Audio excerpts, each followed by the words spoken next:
Hello, guys. Welcome back. We are episode, I think, 15. This is a highly anticipated one. I got blue balled last weekend. Yeah, I cut out. And this is Rich from the Net, guys. Thanks for tuning in. I'm here with my college roommate, probably the smartest guy that I know, Ian Ewing. He is just very cultured. Like, he's the one who actually taught me about podcasting. Like, he was the one. Probably you were listening to podcasts like sophomore year, before they were famous, before people thought they were weird, right? I think people confuse people about radio is like, Yeah. well, how does this make this different? Yeah. I think it was just that you could download it. I went into a deep hole of like Mark Maron for a while, and that was the only one. That's who you got me into. Yeah, and he was the only one that I was really. And what the fuck? Yeah, and he had such a back catalog of people that were like, you know what I mean? I Interesting guests. started listening when he had Obama. Yeah, and I think that's generally when most people started, but it was exciting, because you could literally go back into his back catalog and you could find people that were like. Did he have good? Yeah, he always had good guests. Like, you could go in his back catalog and be like, oh, well, I want to watch, John C. Riley. Like, one day I was like, I wonder if he interviewed John C. Riley. And he did. And really? I was like, this is perfect. And I mean, he's better. Rogan wasn't as big, so he was big. Yeah, I think Rogan was more of a cult, and then a cult following, and then Maron was like the first mainstream podcast. Yeah, probably. So I started listening to him. I don't know if you remember in college. All right, let me just set up for what we do here. Like, you've listened, obviously. Yeah. Yeah. For the viewers who are just tuning in, it's just basically I have a study of money, and simultaneously I'm doing my whole life on here, basically documenting. I'm reading 50 books. I'm about almost 30 in, and then I am also I'm just documenting, having people on, having fun, learning about pop culture, getting conspiratorial. I haven't gotten too conspiratorial in a while since my Jeffrey Epstein stuff, and I've been waiting. Are you following politics at all? Are you right now? Yeah, I mean, it's hard not to, right? How do you lean? Because I didn't know who I was. I didn't want to follow my parents. My parents were Republicans. And let me suspect. I think that's because I think most people that they're out of politics for a while, and then you're gonna end up leaning on who you're proximal to, right? You're gonna end up. You inherit it. Exactly. It's something you inherit. And I think that bothers me. I'd rather you decide, I lean a little bit, probably more left, but I'm not, in the sense that it took me a while to have my own political identity. And I think that's important for people. You have to, you can't just, because then you're going to end up being more susceptible to the shit around it. I just try to be as educated as possible. Yeah. And non-emotional. You know what I mean? Because I think once emotions get into any of that. Oh, yeah. There's no logic. My buddy Ben, who I had on here before, he would get allergic to whenever a political debate was being brought up, mainly because of his parents and his uncles would get into it, get drunk and get into it, vehemently into it. So it's and then most of their points were it was just an endless cycle. One's not gonna agree with another person. Yeah, and it's just pointless to do it like that. Yeah, it is. And seeing that from your respected elders is just the reason why exactly you need to educate yourself. You need to distance yourself and then educate yourself, and that's what I've been doing with the study of money. Thankfully, I read a few books. I read Trump's book. I read the Jekyll Island book on how the Federal Reserve was made, and that's what started the plunge into the conspiracy. I didn't plan on this podcast becoming conspiratorial. Yeah. But I kind of by happenstance, by the election coming up, everything started like that. Yeah. And I'm centrist, so I don't like people reaching into my pockets, but I also don't care if you're a gay guy sucking a dick in a back alley. Exactly. And what happens in the bedroom?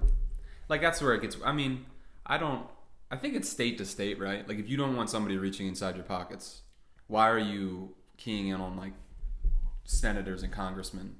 If you want to live in it, you can live in a state. That's why, not to bring up Joe Rogan, but that's why he moved to Texas. They were taking too much money out of his pocket. Yeah.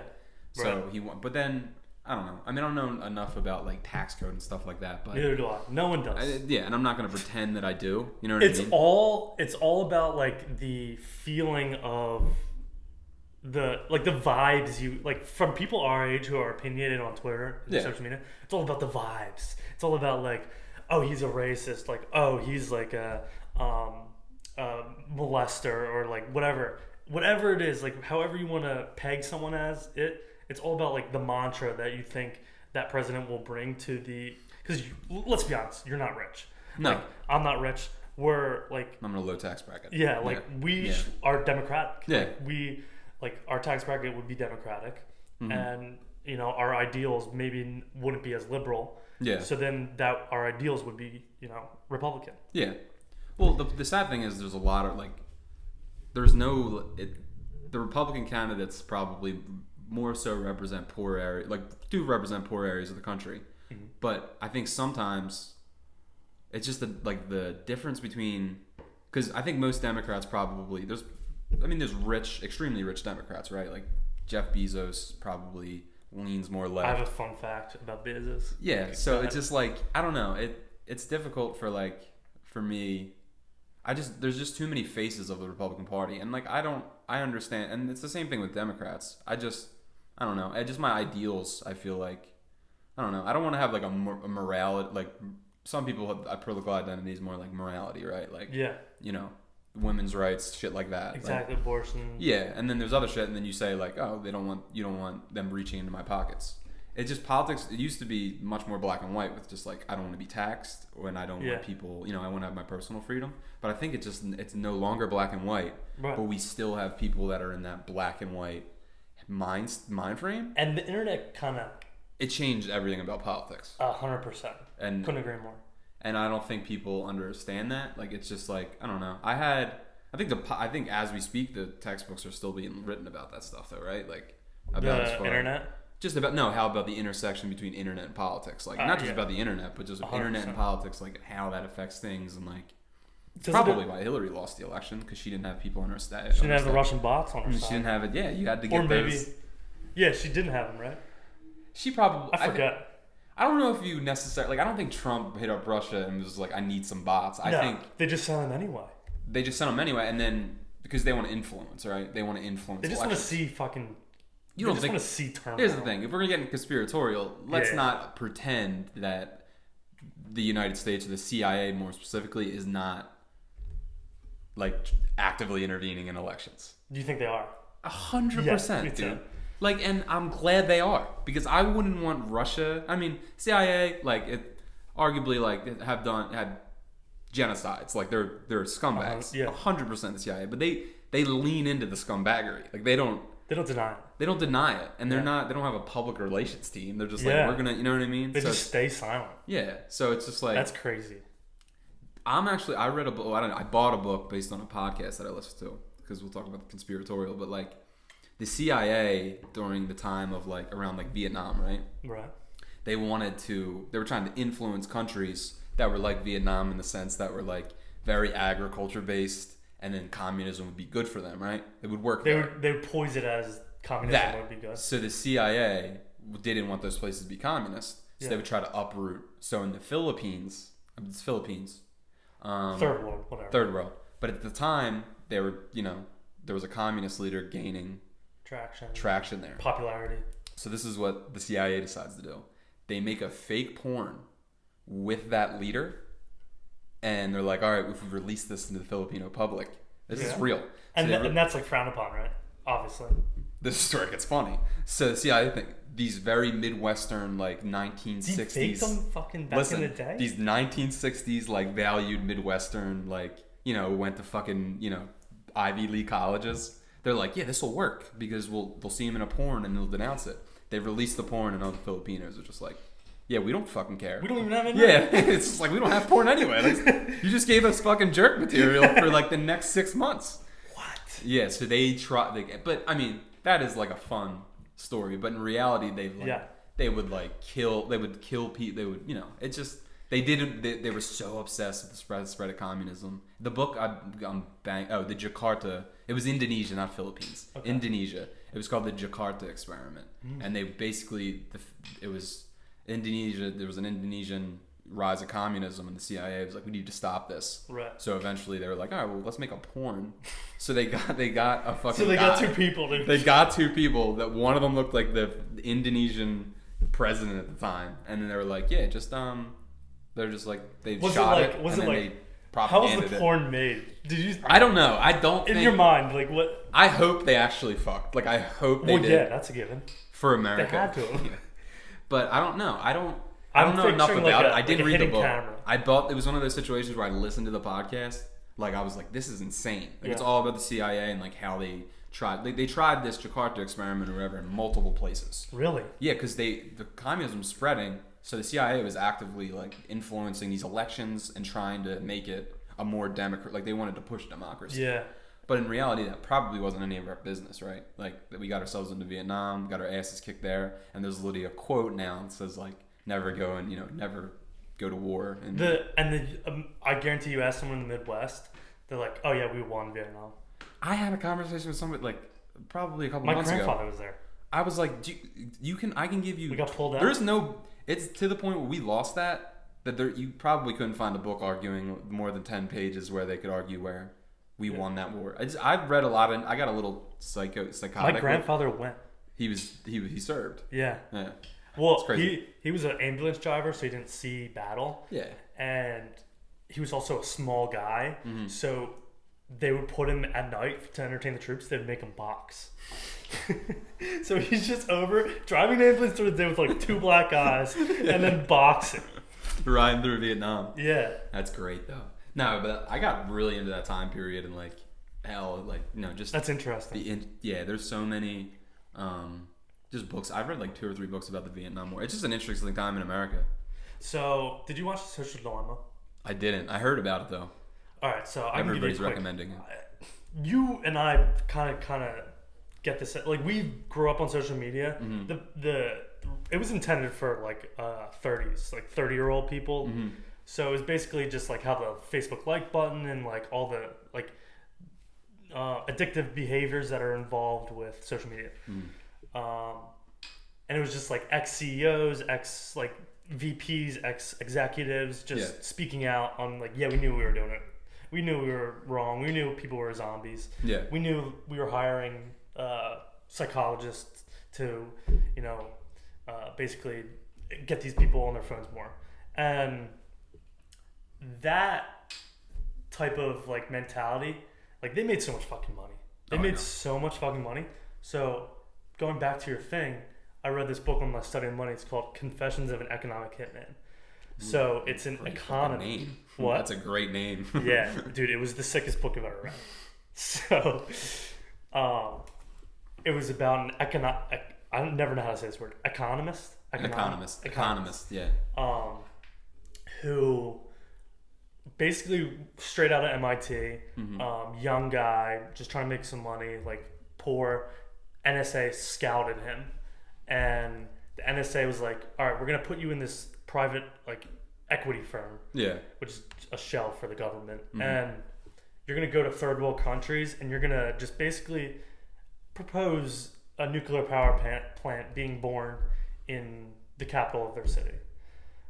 It's gonna fuck on the nature. It's gonna fuck on the people. Yeah, like they're gonna dispose of waste illegally. They're gonna it's gonna ruin the economy, and then you're gonna have to build it, and then you'll be in debt to us." Exactly. So basically, people, like if there was like a dictator that was like opposed to it, didn't want to be under the fucking strings of the U.S., they would just kill him, or threaten him, or bribe him, with $10 million, and you get to be a dictator, but you're not a dictator. And I read that book and I was like, holy shit, that's what fucking Silicon Valley is. Like, we are the third world country, and Silicon Valley is like, these guys just knew that they were like creating zombies out of us. They knew that they can manipulate us.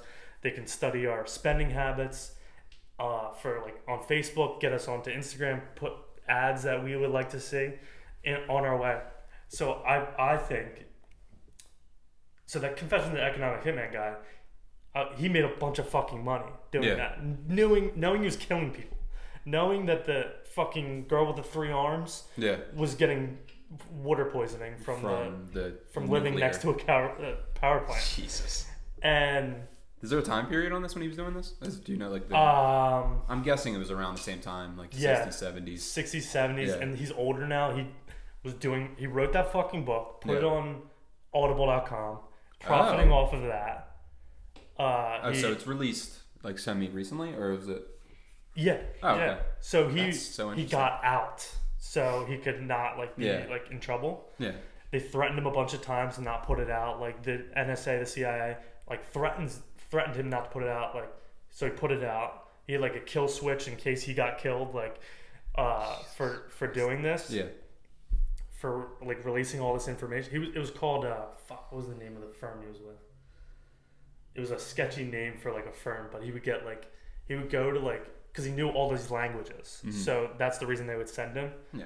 And he could negotiate with the dictators and the prime ministers and shit. That's kind of badass though. Just knowing that many languages. He would basically be like, we're doing this, whether you like it or not, you can be with it or you can be against it.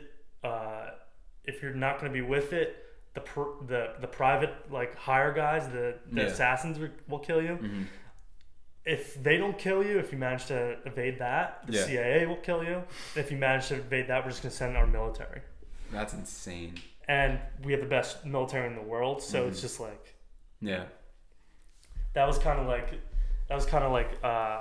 what that happened, but I was like, you made millions of dollars. You didn't turn in that money. No. You didn't give that money back. No. So you have a mansion. You have a Ferrari. And at the end of the day, he probably sold a lot of books. You know what I mean? A fuck ton. Dude. Yeah. And, he sold the rights to all the books, and then he did TED Talks.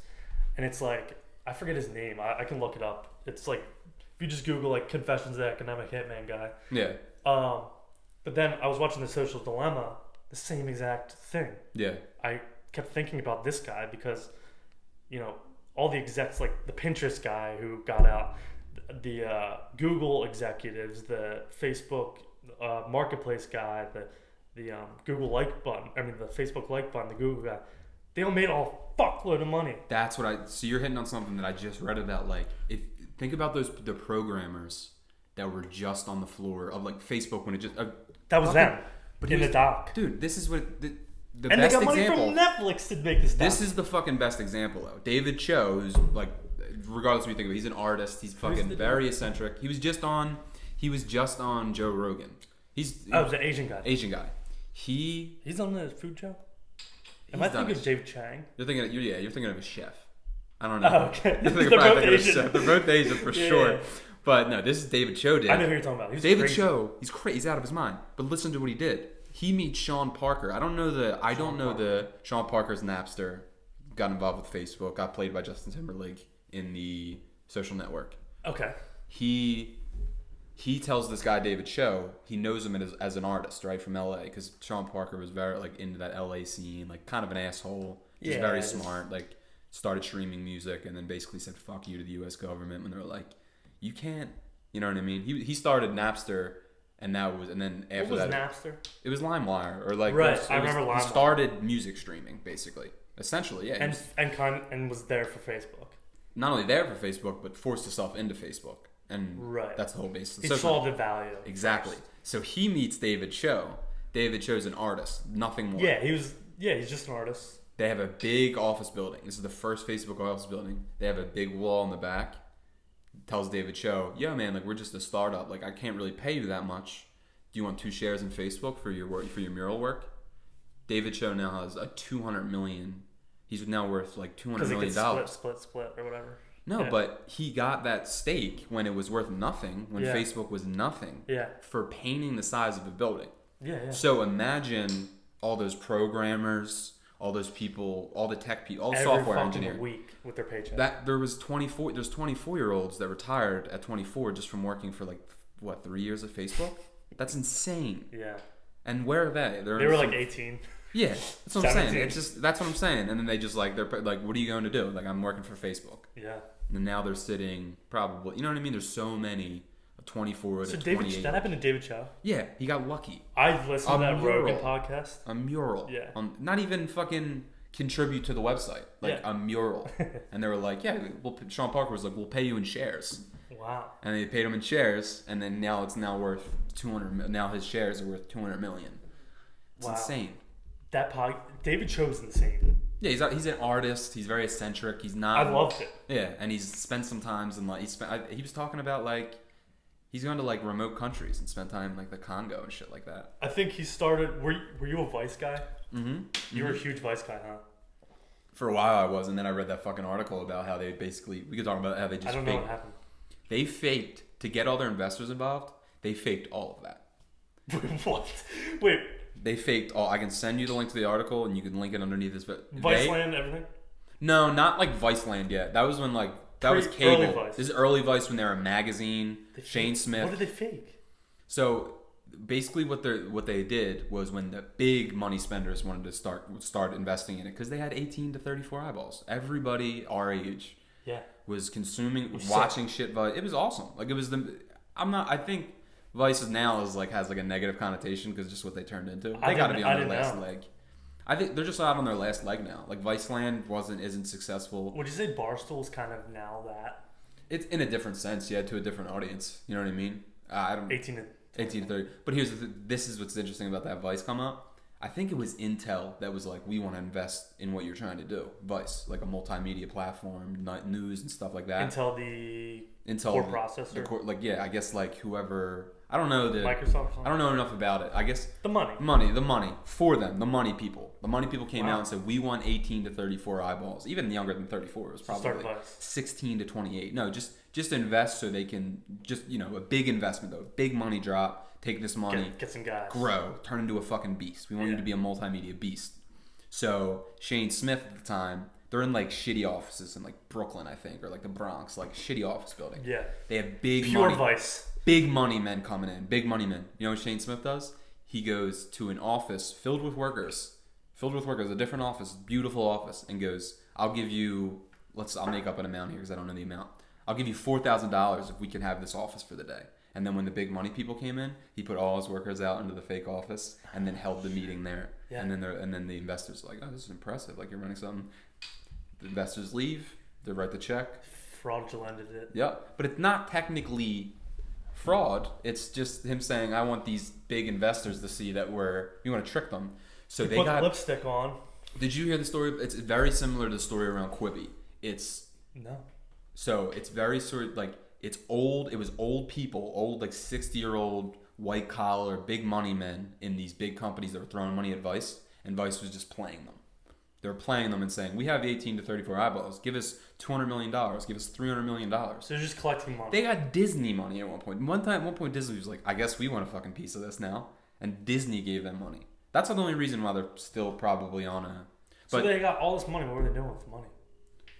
Producing content, paying their, because at one point Shane Smith was taking all the fucking. I think Gavin McInnes, I don't know if that is. He's a conservative talking head, but Shane Smith and Gavin McInnes are both Canadians. They're both the star device, and there's one other guy. Wow. But they just got all this money from older guys who were like desperate for young eyeballs that wanted, you know what I mean? Investment money, and Quibi did the same thing. Quibi is like, it was like instead of watching a 30-minute show, you'd watch it in like bite size, like 7. It's still around. Yeah. It's making a comeback, right? No, it started, I think, like probably earlier this year. But apparently it was doing so badly, and then a bunch of people came out and they were like, not an expose, because it's nothing really negative. It's just that it was like 67. It was the 67-year-olds or like 50-year-olds trying to build something that they thought millennials would like. And it just went so bad, and like it was. It's a similar thing. You can't do it again. Yeah, so it's just like it's like older executives trying to get money from. Damn. Yeah, because they know like, oh, if we get these young eyeballs, then this whole thing's gonna be worth like $1 billion. Yeah, you can't so Vice. They were. Shane Smith obviously was looking sick, like having a Lambo, Ferrari, like. Yeah. Do you remember on Viceland? He would be at the end of an episode. He'd be like, "Hi, I'm Shane Smith," and he'd be sitting in the office. Yeah. And I did. He was like, you could kind of tell that he was like a little bit, full of himself. But now he's probably a multi-millionaire. So. Was he on Rogan's talking about this? What talking about? No, it was a big article. I think it was like Esquire or something. It was like they've basically faked their way into like all fake this. They made it. They faked until they made it. Yeah. And now I think they're probably on the downslope a little bit. So you're not a fan because No. I'm still a fan, but like I've watched what they've done with their talent. Like Action Bronson has arguably the most famous show there. Yeah. They were told Vice told Action Bronson, don't think of this as like your main thing. Think of this like a side thing because they don't want to pay them. Action Bronson blows up. Bread. Action Bronson. Well, it worked for Action Bronson because he was a rapper, so he could shoot a bunch of episodes of that. Yeah. And coincide with. And then he'll sell a bunch of tour tickets. You know what I mean? Yeah. He's doing arenas because of that show. Because that show got so popular on YouTube. Desus and Mero. I love that show. They were on Viceland. Big pop is like Showtime and shit. Like Showtime is CBS. They start calling. They go, we like what we're doing at Viceland. You guys let us say anything we want. Yeah. It's good work hours in New York City. That was the love about Viceland. They could do whatever the fuck they want. But then like Viceland's like, we're not paying you. Yeah. You think that's funny if you think we're paying you. And then Showtime comes. You want to say what you want, and you want the platform. You can't have all three. Exactly. So Showtime immediately comes in and gives them 6-figure check. Here, Miro, it's 6-figure checks. Yeah. And they have to leave Viceland. That's what I don't like. That and fucking... You can't get all three, though. So it's... You can say what you want. You can not get paid. And you cannot be controlled. Exactly. But that's... Viceland... I think there's a way to build a platform like that and pay your talent. And I think that's why Barstool works. Because he... Say what you want, but his talent, like, as far as... taken care of. Very well taken care of. Yeah. He pays them so well. Yeah. And like I don't think that you know what I mean? Like that's where Viceland went wrong. They just wanted to be like a blogging factory, but then when they had actual talent and people like that brought eyeballs in, they were like, we can't afford to pay these people. You know what I mean? Like it was just like I don't know. I think they've went away from that. But Desus and Mero and well they still host, I think they still I don't know if Action Bronson's show Fuck That's Delicious is actually like produced by them. I literally just watched something about him today. I follow this guy, this chiropractor guy on YouTube. Was he giving? And Action Bronson's he's lost like 100 pounds. He's still big as fuck. Oh, he's still a big guy, but he's took off like some good weight. You know what I mean? For the COVID. Yeah. So he fucked his shoulder up doing that, like doing push-ups and shit. Yeah. And I was watching him like getting cracked, but he was saying like, "Fuck That's Delicious" still going. Okay. And he's still like he's like singing. He's writing a book. Like he's doing art. Like he's a talented guy. He is a really talented guy. He's a low-key Albanian too. Is he really? He's Albanian, yeah. So is Body. If you ever see Body in that show, yeah, they're all like Albanian guys. The bald guy. And then there's Alchemist, who's probably like more. Alchemist is arguably like the most successful in that crew. Alchemist is hilarious. He's hilarious, and two, he produced like even before Action Bronson was a thing. He was producing stuff for like Eminem and stuff. He's always been like he's always been like an esteemed producer. He seems like a dummy. Oh, he's a dummy, but most of those he's got the ear. I was just talking about someone today. Like most of those producers that like produce for like rappers today, they were just like some 13-year-old who their mom bought them a laptop for Christmas, and they were like, I can get Ableton, I can get all these things on my laptop for free, and then they just started sampling music. Man. It's not they didn't go to school, you know what I mean? Yeah. Like they didn't go to, they just were the first one to be on this platform, and then they make something nice, and then a rapper pays them so 5 figures for it. You know how Vice had a life cycle? Do you think Barstool will have a life cycle like that? I've really been thinking about that. Like I don't know. I have no idea. I think Viceland was always big on that, right? Like or Vice in general, like this isn't permanent. Like you would see Spike Jonze at the end. When I was watching Viceland in college, like I would just come over for class, smoke pot for like 8 hours, and then I would just sit there and just watch because they just had like content that like you didn't see on regular cable TV. You know when I knew Viceland was over? When I saw him, Spike Jonze, feature in a Jackass movie. Yeah, I mean he shot all of Jackass, and he's an awesome director. He was in fucking Bad Grandpa. Spike Jonze is in Bad Grandpa. Okay. Well, if you watch the movie Her, if you've never seen it, what is he that? Shot that. That's it's Joaquin Phoenix and then Scarlett Johansson's voice. Yeah, that movie's awesome. But no, I think everything's impermanent, but like I don't know how much staying power, because this is what happens with Barstool. As your base or like your base of people who consume everything grow and get older, are you able to grow with them? Not to get too meta, but like, right? Like, are you going to be able to? I love you how, grow like, out of it. I love how like you're able to step out and like realize this. Yeah. I kind of like fancy myself as being able to do that. I kind of like, so my friends right now, like I kind of like, since college I've immersed myself into like the YouTube sphere, into like the deep like web of like just internet stars and like internet fame and internet life. I feel it's like really interesting and something that needs to be understood as someone as the kids get younger and younger. Yeah. As because my brother's born in 2000. Yeah. So it's like as kids keep getting born, there's gonna be these new stars that pop up. And I feel like our parents kind of like fuck it, like we don't care about that. We have our rock stars, like we have like that's how the old way of being famous. I think those Barstool people are low key, like kind of like a celebrity / like reality show type deal, intertwined with the podcasting sphere. Like I think, like my take on it is like, it's kind of like they have their like behind the scenes stuff, and they like they have their office and they have all their different personalities. It's like a giant family. Yeah. You can choose to check in on different types of the family, and like I think like kind of like a lifestyle / job that people can view on a daily basis, see the different kinds of shows and stuff, is like kind of like what's going to be big from now. Like what is going to be like the next thing, like, and it's kind of shown through like the TikTokers. So it's kind of shown through like the Sway House and like the I know you've heard about it. I know you probably don't like give a fuck. I don't really give a fuck about it. What? Like the Sway, like the TikTokers. The big TikTokers. Yeah, all in the LA. Yeah. Doing like the renegade dances and shit. But I think if they figure it out, they can get someone who is basically, you know, they can get if they get someone like a CEO to figure out like, oh, like just turn this into a media company. Just everyone stay and everyone's paid by me. Yeah. And this can be big. This can be huge. This can be a new network. Yeah. Like kids love you, so might as well you start a TV show like company, you start a movie company, you start like a social media company, and just converge them all. Like you're the artist, like just do it all. Like, that's how media is leaning these days. No, it is. It's like very do it yourself. Self-built, yeah. Like you don't want to. That's the big thing with like,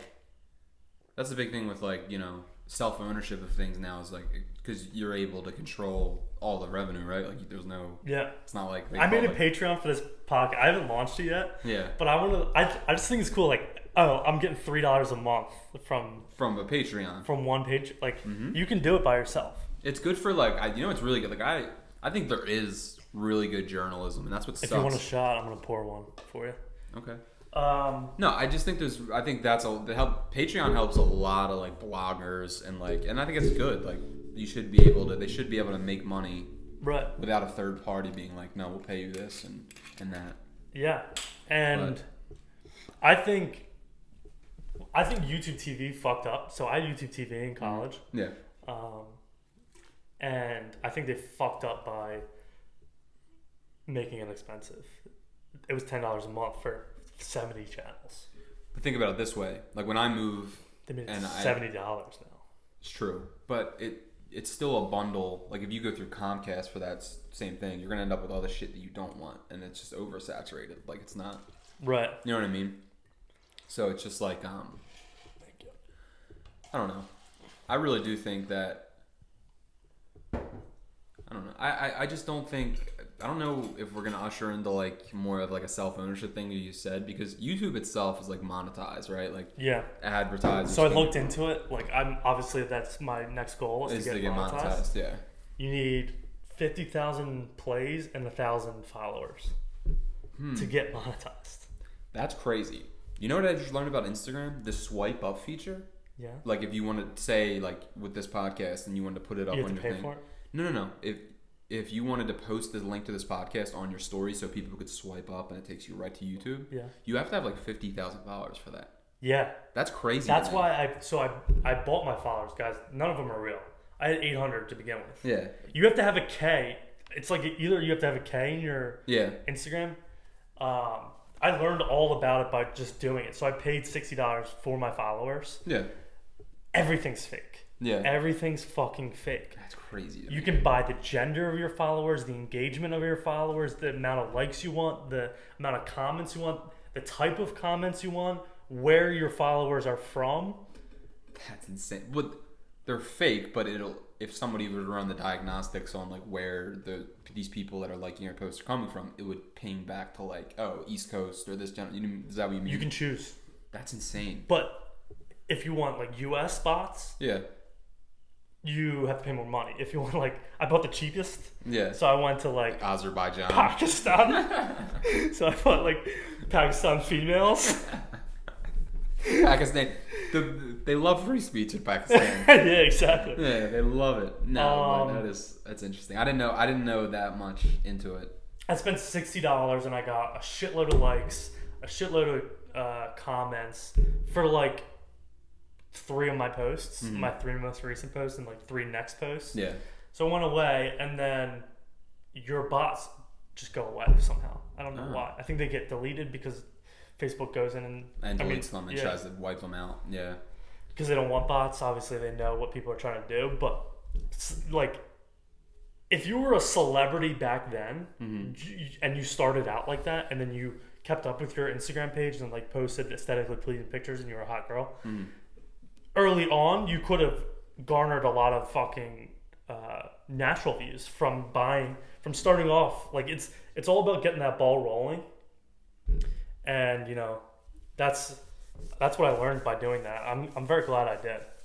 I mean, it makes sense, right? It makes sense to like if you're trying to grow something, and it's already like an oversaturated, like it's generally oversaturated, right? Yeah. Like, but you know, the good stuff rises to the top is what I'll say. Yeah. But I'm just saying, like, it gives you a jump start instead of growing something completely organically. Not now. I don't think now it's like algorithms take care of your fucking business for you. That's true. You'd really have to do self-promotion and... You know whose algorithm was on? TikTok's algorithm? Yeah. Well, I don't know if it was this. I don't know enough. I have a TikTok. I got into the algorithm. Meaning that it would show your stuff to certain people that were watching. I got 2,000 views on 3 of my videos. That's so insane. Because that would have never happened on Instagram. Yeah, it's true. It's once you get into... So you hit 100 views. Mm-hmm. So it goes on the For You page. Yeah. And once you hit like a certain amount, then it goes like into the next echelon of viewership. So it gets put in front of 50,000 eyeballs. So funny that they do it so that then way. Once it goes 50,000 eyeballs, you get put into the 250,000 eyeballs. That is so interesting to me because that algorithm would basically, you could watch like 1 or 2. Like Instagram Reels is doing the same thing right now, but I think their thing is basically it's all porn.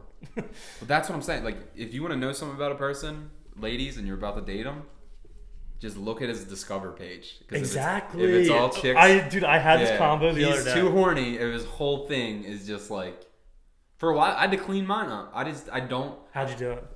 No. I didn't have an issue with like having like porn on my Discover page. Because I don't want to be on. It fucks up your brain if you're like, oh, I just want to go on Instagram, and then when I go on my Discover page, it's all porn.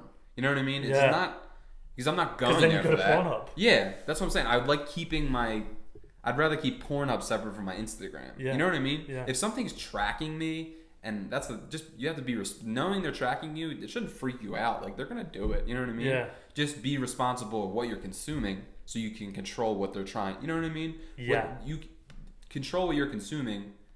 If you want to watch porn on Instagram, you can watch porn on Instagram. Yeah. But understand that they're taking that information in. And like this guy, give you more. So they're just gonna keep flushing porn. And I think that's big with the diet industry. Like, you don't think those videos that are on there and that they're making like gross burritos and they like dip them in cheese. It's not even mukbangs. It's like mukbangs is like when they're like is borderline ASMR, right? Yeah. Like, but trying new shit. But what I'm talking about is like very gluttonous food that looks good. Huge. Yeah, like huge burritos. Who's that guy on YouTube that was doing that? Remember the beard guy and he like scream at you? They were Canadians. And they were just putting... just bacon. And then... Bacon! Yeah, he'd say bacon with like a weird fucking accent. I think I remember it's like a weird... It hit my ears, I know. It's a Canadian weird like bacon twang. And I think I watched those videos just to hear him say bacon, because he put bacon on it. He was famous. But that was the start of that. It's a good point. Like, it's not like, oh, I want to eat this. It's like gluttonous. It's like that's it's America, like, though. Yeah, like I just want this. Yeah, the fucking put a pancake and another pancake and a cheeseburger. Put a piece of fucking fried chicken in there. Fuck it. There's no rules. It basically just like expanded the idea that like there needs to be. He's the one who started. That's a good point. Started fucking fat. Because remember they were people. like, I don't think it's fat people that are watching. I think it's fat people that are watching because they're just gonna.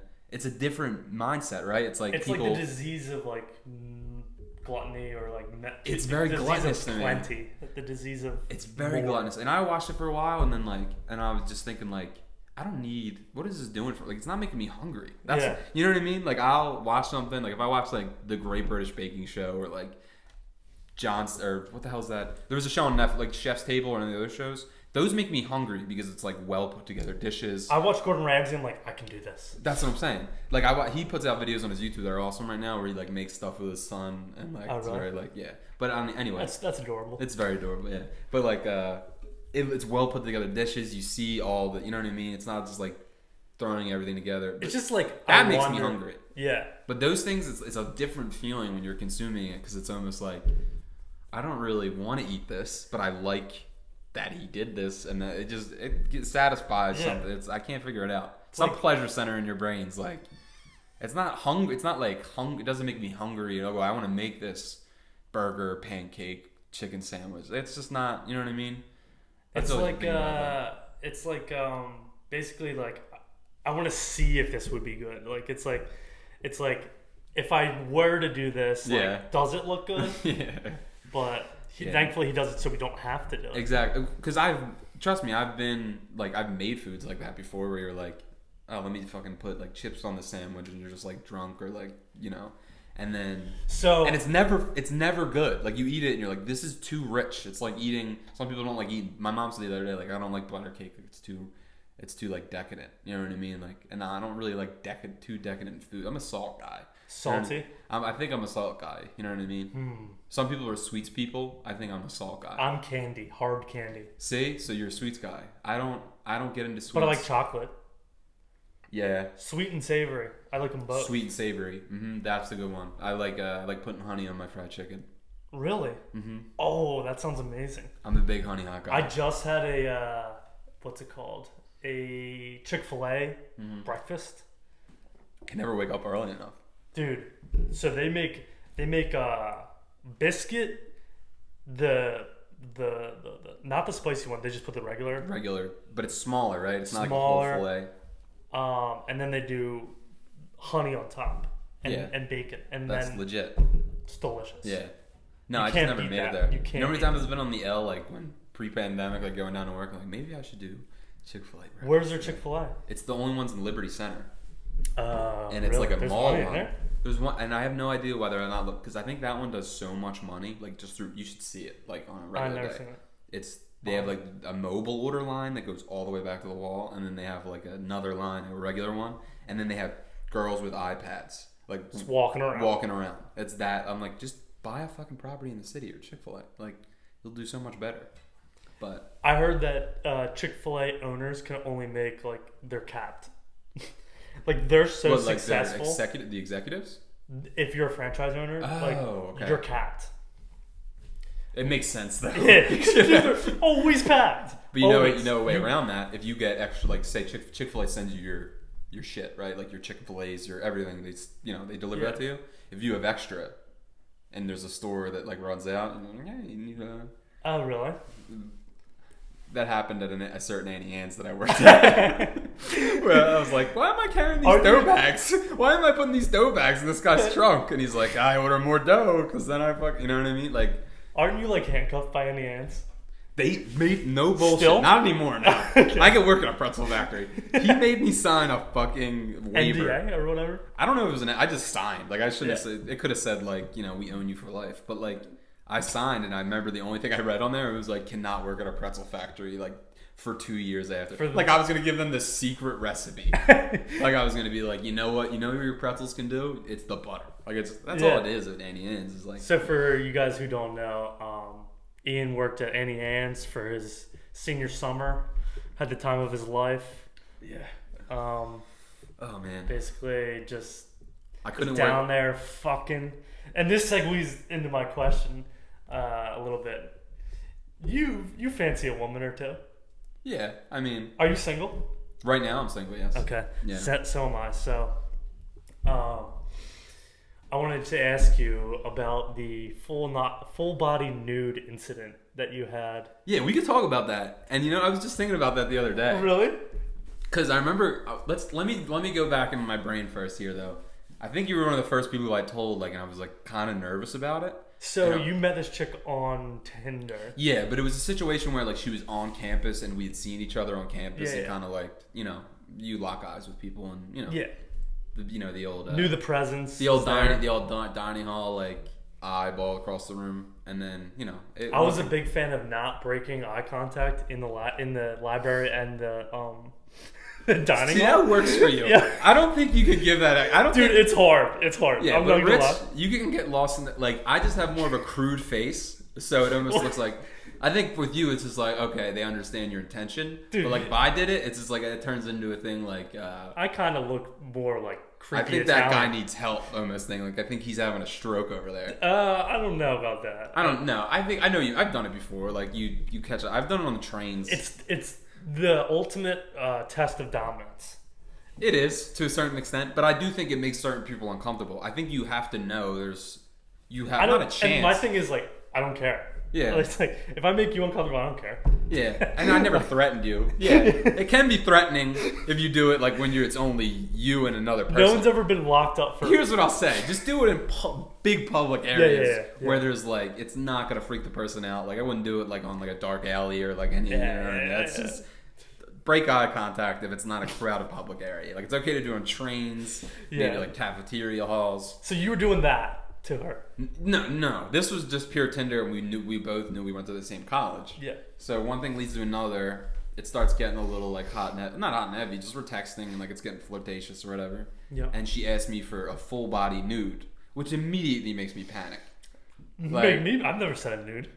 Like, I sent a nude in early high school, but I it wasn't sent it like before internet was like a threat. And I think it's okay to say that you did, as long as it was consensual. Like, I've never sent like it's crazy to me. Unsolicited dick pic. That is so fucking insane. That's like a foreigner move at this point. It is, but I mean, like, I feel like I can't name names, but I could probably, off the top of my head, I think of like 5 people that have probably done it. You know what I mean? Like, it's so insane to me. Like, but she asked me, so I get really nervous. I think I go to you and I'm like, dude, this girl asked me for a full body nude. Yeah. And I remember your advice. What did I say? You have that big full body mirror in your room. Yeah, I encourage Just this. take it. 100%. Why wouldn't you?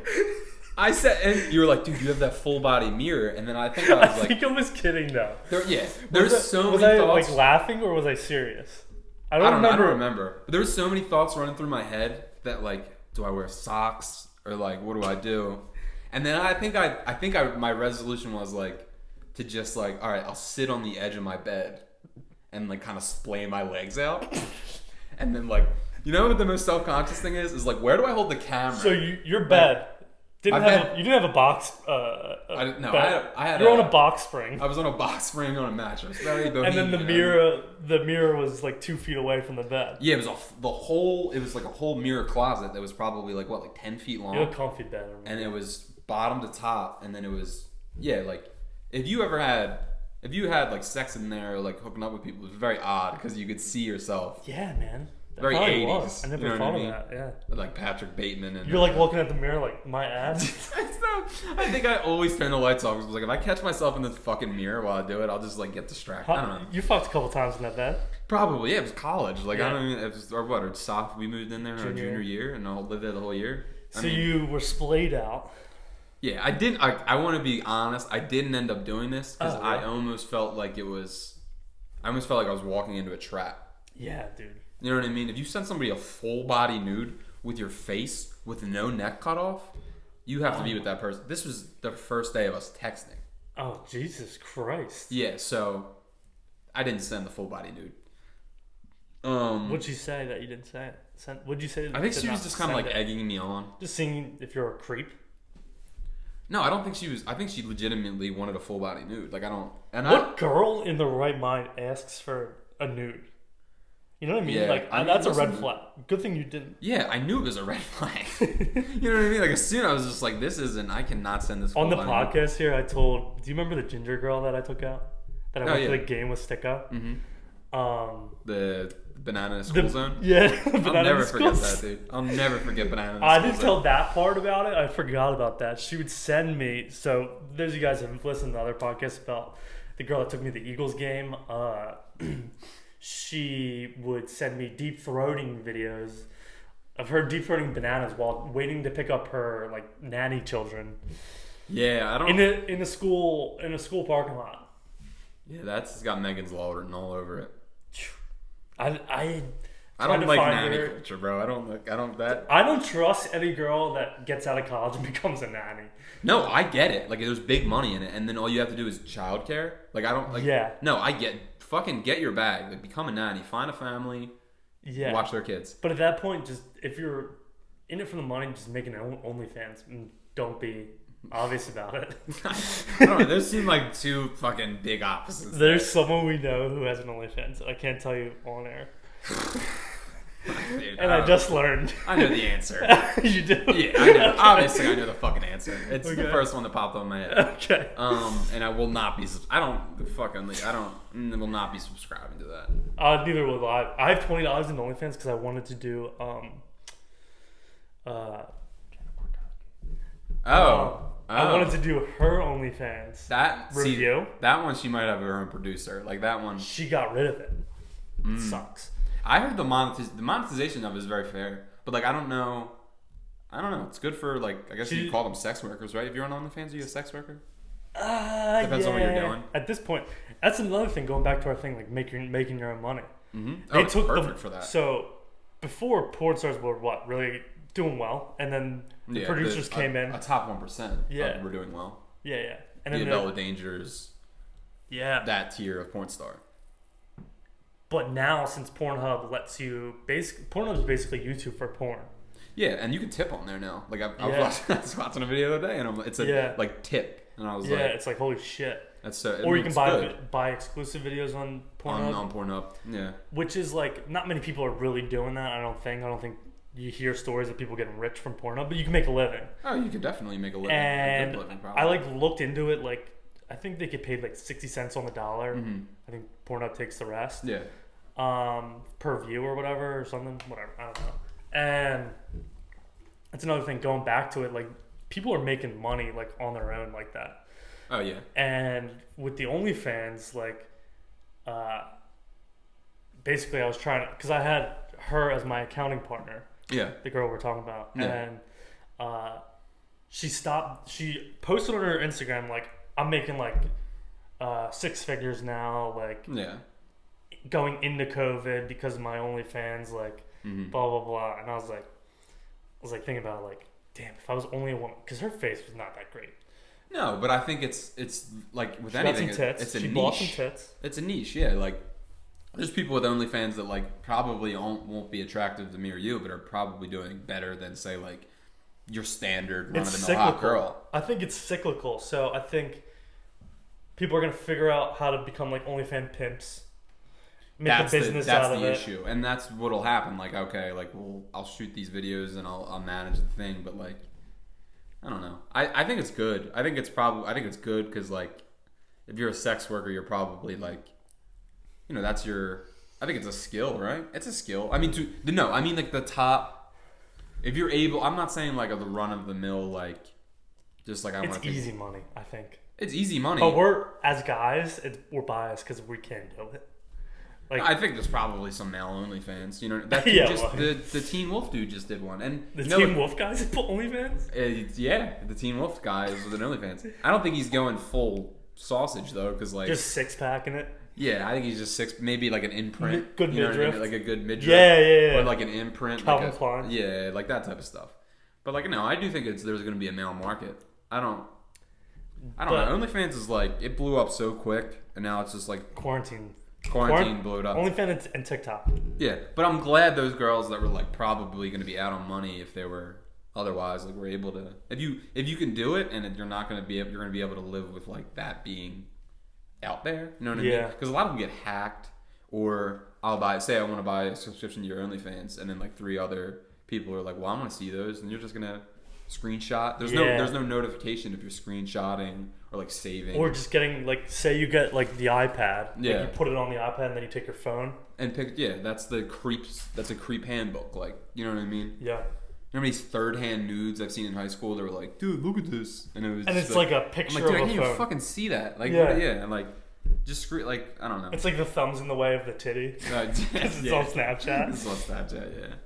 But like, I'm guilty of it. Like, if a girl's gonna send a nude, like, obviously don't put your face in it. No, like, I don't want your face in it for you. I know plenty of people who would send nudes like that, and people who would steal the nudes like that. I know people who would even have like the Snap. I know girls who would do the Snapchat saving your pictures app. So it's like basically what it is now is like a screen record, and then but usually they're pretty good with like giving you notifications when someone's saving your shit. But before then, it was like that's how Chris D'Elia went down. Yeah, well, all those screenshots. Some of those were like emails though. Like some of those were like I don't think he never like. Do you think he got Russian botted? No, I think he buried his own grave and then laid it. Like he just his friends. Like I listened to Tom Segura a lot. Even Tom Segura, like you could tell like.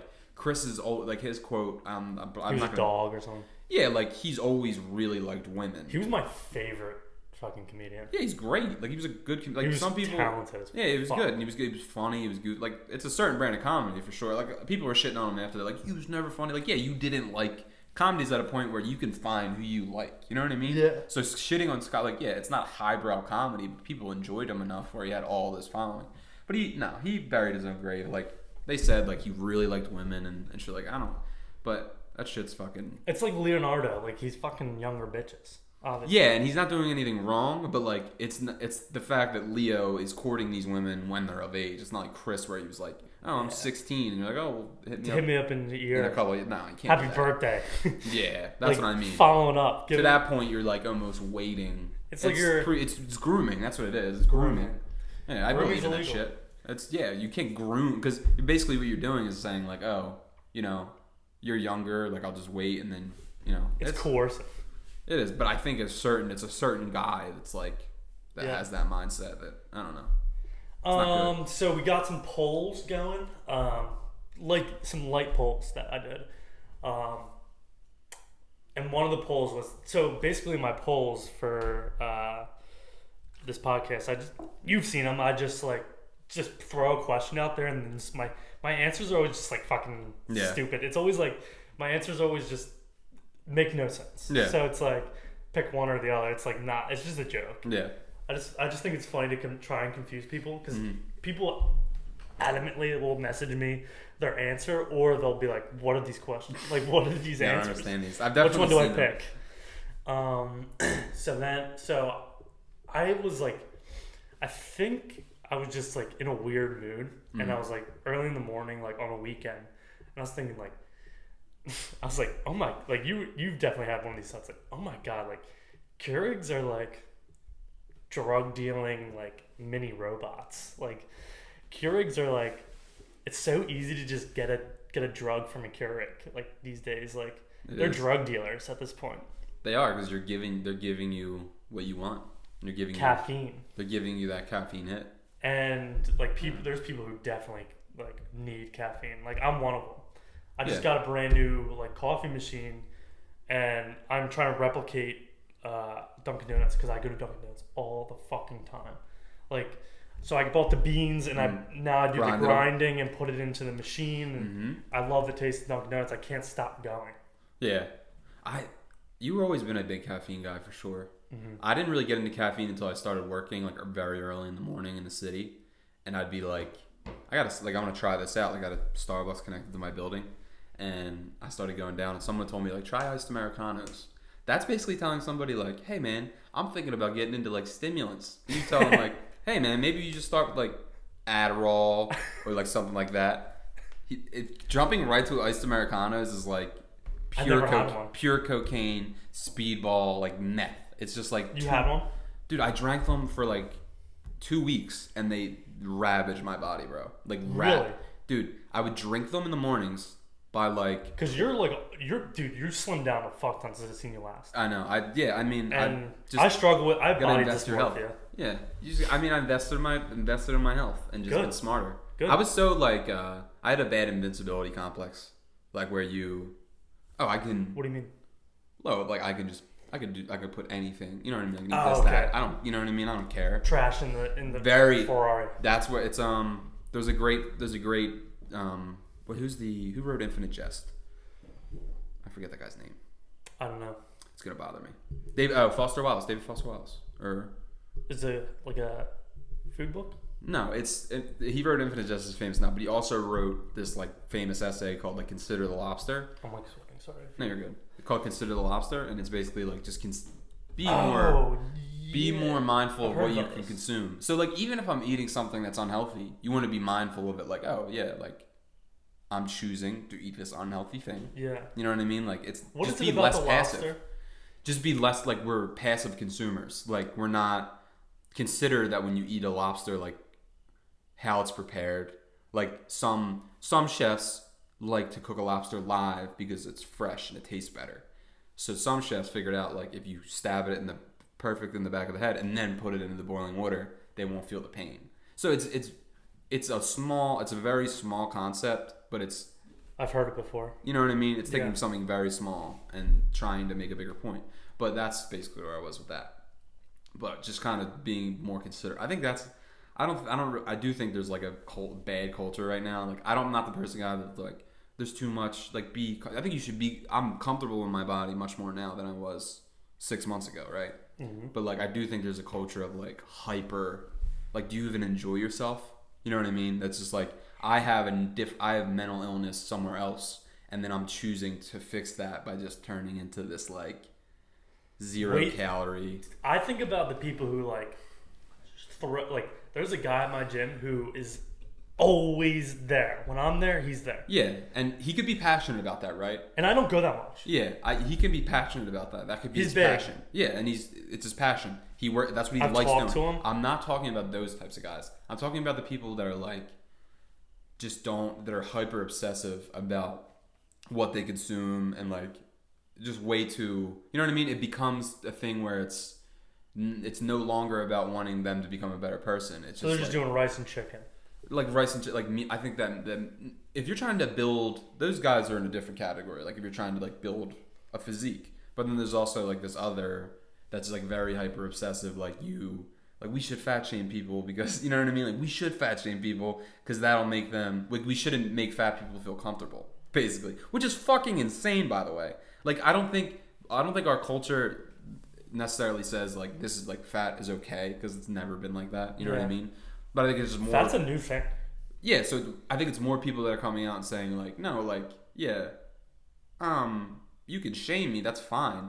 But I'm just saying like, I'll never be able to biologically to get the body that you have, or you know what I mean? Yeah. That's not like. I just think we have too much. We have like an idol system. Like that's the body I want. Or like it seems like a little fucking. It's reversed, dude. Fucking look at Leonardo. Weird. Yeah, he's never been like this fucking. The most ripped he's ever been was like Wolf of Wall Street, and he wasn't big. That's why look at Timothy Chalamet. He's like now the ideal male body is like this very like. James Bond was never. No, you know what I mean. Like superheroes. Rock. That's what I'm saying. Like there's never been. Now it's you gotta be fucking huge. And to shout out the lady, but like that's how it is with men. But like. I can't speak for women, but it's very different. Like, there's just that one... No, dude, women want fat asses, big tits. Yeah, most. But I'm just saying, like, there wasn't as much representation of, like... There was all these men that were built different. Like, growing up, like, oh, I like this person. Yeah. And then, like, oh, I don't want to be, you know what I mean? Yeah. It just, there was a variety of like, cultural icons that were of different sizes. I think Jason Momoa needs to stop working out. The Rock needs to stop. Like, that dude is fucking, that's the stop. culture I don't like. The Rock, fucking Mark Wahlberg. Like, I wake up at fucking 3 a.m. and I'm in my fucking home gym. Like, I don't. And then I have sex with my wife at 7:15. Yeah, and then 7:15, and then I make fucking egg whites, and then I eat those, and then I'm in bed by like 6 p.m. doing it again. Like, yeah. No, you're not. Like, that's like putting that shit out there. Then you have a bunch of dudes that's toxic. Yeah, and then you have a bunch of dudes that make middle-aged money. Like, I gotta start waking up at 3 a.m. and doing, like, no, that's obsessive, and like, you can't do. And you're gonna burn yourself out. Like, I was doing that for, like, I finally got to a point where I was like, it's mind. It's like, it's mind over body. Like, it has to be mental. Like, you can't just push yourself to the physical max. Yeah. You're gonna burn yourself out. You know what I mean? Right. So it's interesting though. It's weird from, like, before the pandemic hit, how good the U.S. was, like, feeling and doing, and yeah. And then you go from, like, fucking I think nothing. Yeah. Like, no, it's for just sure. Crazy. Yeah, no, I mean, culturally, for sure. Like, I think coming out of this, it's going to be weird. I think we're still going to be in it. I think we're still going to be faced with COVID for another 6 months. Yeah, for sure. You know what I don't understand, though? Is, like, some people are still like, oh, we need to still, like, socially distance.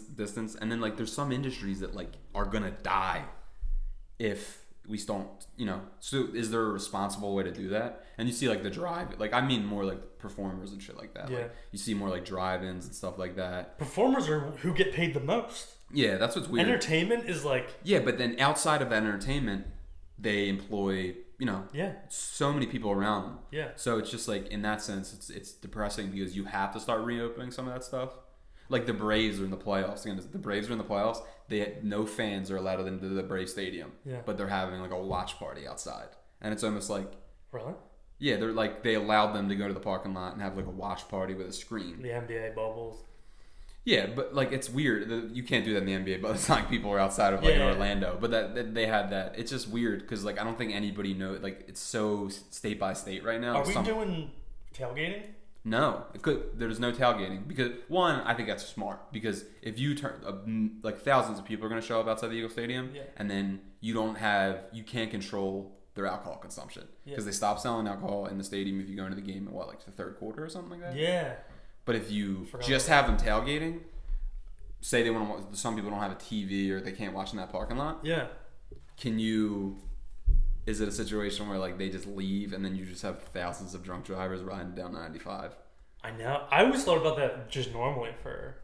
No, but it's Eagles bad games. if they're tailgating, but think about a majority of those people tailgating for sure going into the game. Do you think cops... Jumping around, sweating that alcohol out, and then they can't buy anymore? It's the perfect situation because by the time they get back to their car, they're no longer really half-cocked. Pretty much, yeah. So it's just like, unless you really pounded beforehand, but you're going to burn yourself out. So how much lobbying went into the cops not being able to sit up front of Eagles games and catch drunk drivers for drunk tickets? I think there kind of is. How much did fucking... Who owns the Eagles? A bunch of fucking people. Jeffrey Lurie is the majority owner. No, so how much majority owner. Of a good relation did he have to have with the city of Philadelphia to say, hey, listen, just don't nab anyone out? I think that, and I think what he had going for him is I'd say probably a majority of Philly cops that are majority of Philly cops are dudes. Yeah, like the Eagles. Like the Eagles. Yeah. So it's like, you have that going for you. So you kind of like, hey, like, you do that. If you don't nab anyone outside my games on Sundays. Well, Seth Williams was an old Philly DA when Chip Kelly was the coach. Chip Kelly had like some shady players that were into some shit, so he befriended Seth Williams, who's the district attorney, and they were like, "Yeah, like, we'll give you tickets, sit here." And then Seth Williams gets like fired and doxxed for taking gifts because you can't take gifts as a city, DA. a city, you can't you're a take city any servant. money. You're a city servant. Yeah, I was a city servant too, like on the lowest level. Yeah. So I couldn't take bribes. Really? Did you get bribed? Yes, I got what? Several times. I'd only dealt with tenants. So not tenants, big bribes. If you're getting but I'll tell you the one story. The tenants don't bribe you because they're getting evicted. What are they going to bribe me with? Like, you're poor, you're in poverty, most of them. But when you get the rare landlord, I had this landlord. I was like, I had like a Sixers hoodie like hanging behind my desk, and he was like halfway through, he's like, "Oh, you like the Sixers?" And I was like, "Yeah, I do." And he was like, "Yeah, I got season tickets." And like I was typing on my computer, and I was just thinking, I'm like, this motherfucker's gonna try to bribe me, and I'm really thinking about taking it. And because they were playing that night, and he was like, "I think they're playing the Knicks tonight." Really? Yeah, and I was like, ball. and he was like, and then eventually he was like, "Do you want tickets?" And I was just like, "I can't take them, man. I'm sorry, I can't take any gifts. Like it's just how it is." Do they have like a meeting like at your office? Like if anyone offers you? Yeah, no, I was told early on like you'll get fired. there's a chance you'll be offered things, like just don't take them. Like wow. But it happens a lot with attorneys in the city, because attorneys will go low level worker, and the attorney has season tickets or has some sort of perk that you want. They'll just say like, "Hey, like give me the first." He offered them. He offered them to me. I just said, "Sorry, man. I'd love to take them." This guy rich? No, I think he probably just owned like 5 or 6 properties, like the Sixers, and had season tickets, and he wanted. I wouldn't have been. The funny thing is, I would have been like, "Where are the tickets?" Yeah, right. But half of it, the funny thing is, like, I don't think I could have given him much priority. Like, I don't think the bribe would have really been favorable on his part. Yeah, like I don't think he could have called me and I'd be like, "Yeah, I'll call that right in." Like, no, like I didn't really have much. You never know, because you could have a fucking older mentor that has a shitload. Yeah, I just don't think I could have gotten much done for him. I had just gotten hired, and I was just like, "Yeah, man, I can't take those." What was he trying to get done? That's what I'm saying. Like, I don't really know what he wanted. Like, I don't know what the bribe was. Like, I'll give you these, and then you just. I wouldn't have been able to give him much. You know what I mean? Yeah. Like, I can't. A lot of people thought, like, because I dealt with a lot of people who were typing petitions to a judge. And a lot of people thought, like, I was a direct. Like, I could call the judge and be like, "Hey, judge, like, this guy just wants to know, like, he's giving me Sixers tickets. Like, let's bump him up." Like, no, I didn't have that. I had no communication with this judge. Right. You know what I mean? He was just, like, the head. I think a lot of people assumed, like, I could just be like, yeah, call the judge and be like, "Yeah, let's give this guy priority." You know? So basically, your job was you were representing the tenant, the Section 8 tenant. No. Technically speaking, I wasn't really representing the tenant. I would just be like, I would assist them with writing their petition, right? Because if you get evicted, you don't know anything about the legal system. So once you get evicted, you come to me, and then I teach you. I don't teach you, but I take in all the information. You say like, "Oh, when was the last month you paid rent?" February. How much? Could be a lie. How much money? It could be a lie, but that's why there's supporting evidence. So it's like, "Oh, well, I stopped paying rent in February because I asked my landlord to fix the washing machine. He didn't, so I withheld rent." If they say that, I'm like, "Show me where you're withholding the rent. Is it an escrow?" Write it up. It's very like paper pusher type work. But occasionally you'll get like a very, very interesting like person. I had a guy that did 25 years in prison for like manslaughter. Or so, no, it was probably like second degree. Were you just like, yeah, but he was so open about it, I knew there was like a gotcha moment. Then because he was like, "Yeah, I just got out of prison. Like I was in there for like second degree, like murder or whatever like that." And then a Governor Wolf program went back and he commuted this guy's sentence because he realized like, "Oh, this guy didn't do this or whatever," and it was a white guy. Normally, we work in we live in a justice system. There's a justice system that. Primarily black. Primarily, yeah, and against black people and putting, but that's what, and then he told me a story, and what I tell you, he was living in, like, because if you're in prison for 25 years, your family stops caring about you, especially murder, your family stops caring about you. Your family dies, yeah, probably. Yeah, he was on the outside world, like, you don't know anything. Jesus Christ. So he came back to a halfway house, was living on, it was like Arch Street, I think it was a halfway house, and he was living in a halfway house. He went to get his license, and they were like, PennDOT was like, "Fucking, you're a second degree murder. Like, you cannot have a license." They just revoked his license? They revoked his license because he got a ticket and then couldn't pay it in jail, so it just kept going, like, you know what I mean? Oh, wow. Mm-hmm. So it was from the 80s. So you go, like, we went in, and I looked at it, and I wrote in the petition. I got approved and everything. But that guy was, like, very put together. Like, you could tell in prison he was, at some point, it was just you get that hyper productive. Like you took all this life got taken away from you, so now you have control. So you're given control back. He wasn't gonna fuck it up again. Exactly. And those I met a lot of these people. I met a lot of people that came out of prison and then are now trying to like get their shit, like get their debts off their name, because now you have this control and you don't want to lose that. So you'll do fucking anything. Wow. It's an interesting, like, those guys, they're not, I never thought of that mentality. It's not a desperation. Like, I mean, there's people that come out and get right back into a thing. But these dudes, most of the people that I've dealt with did long stints. They didn't want to be in your office. No, like, they thought, I've dealt with a lot of people that thought, like, I could be arrested right here. Like, no, this is municipal court. Like, this isn't, we can't arrest you for any of this. So just relax. Like, it's not, some people were very So you explain that to them, like, listen, yeah, no, you cannot be arrested. Like, I'm not really involved with the court, really. I can't decide on things. But wow.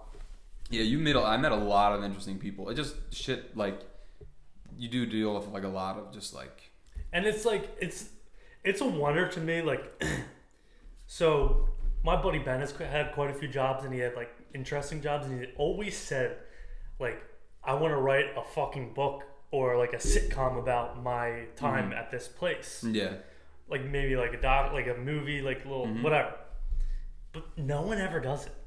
That's the thing. Like, no one ever, like, people have all these interesting experiences, but it takes, like, a select few to, like, actually put something into existence. Oh yeah.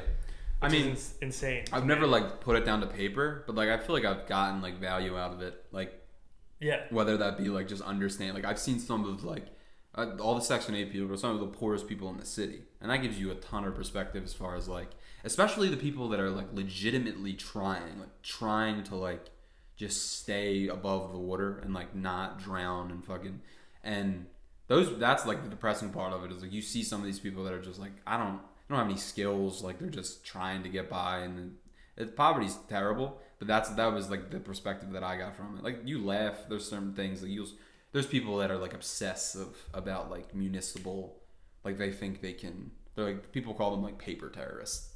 Like, they just, like, they come in, like, because you can file civilly, so you can say, like, you can file against, like, your neighbor for pouring chicken grease in your driveway, or, like, doing certain things, or having a tree and then we would deal with that. So it's like, you're suing this person over $200. Like, this guy, like, stole his bike, so he got back at him and taken his shopping cart and, like, thrown it in a dumpster. And then he sues us in the city for, like, $200. There's tons of people like that, like, are just looking for things. They're bored. They're bored looking for things. We have old people that come in and just, like, trying to talk to you about something.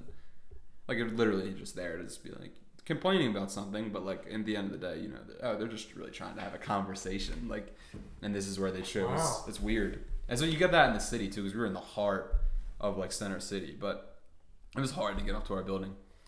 But so it was you stopped working there, and we won't talk about your next job. No, it's fine. I just transferred to another part in the city, so it's same thing, different town. No, same.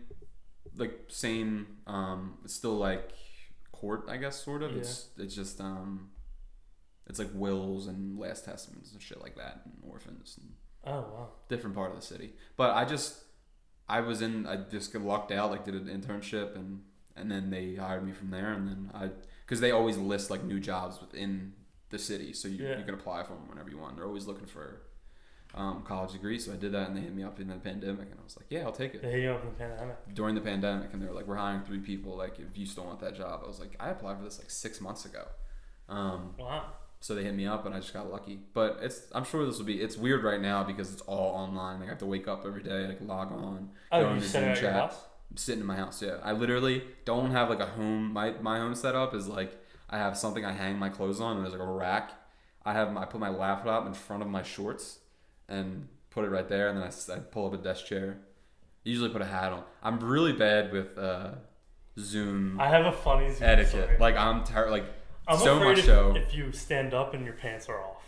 Well, you're gonna know. Like, you just have to be that. You know what I mean? Sometimes I'll run to, like, the bookcase behind me to get, like, a tissue while we're on, and I'm like, this is the first time these people have seen, like, my legs or because I'm always so close to the camera. It's always just, like, neck up, and then I'm, like, run over to get a tissue or something. But it's only, like, five of us in there, so it's very familiar now. But, like, they've mentioned me wearing hats, like, several times, so I'm just like, I probably should start. Like, that's funny. Yeah, something like I probably should start, like, brushing my hair. I'm also the only guy in the chat, so, like, they're obviously gonna, like, yeah. Yeah, you can't, like, bullshit with guys. No. But yeah, it's a different experience. That's one thing I do want to talk about is, like, never being in, like, a formal office environment and then getting hired for that after college.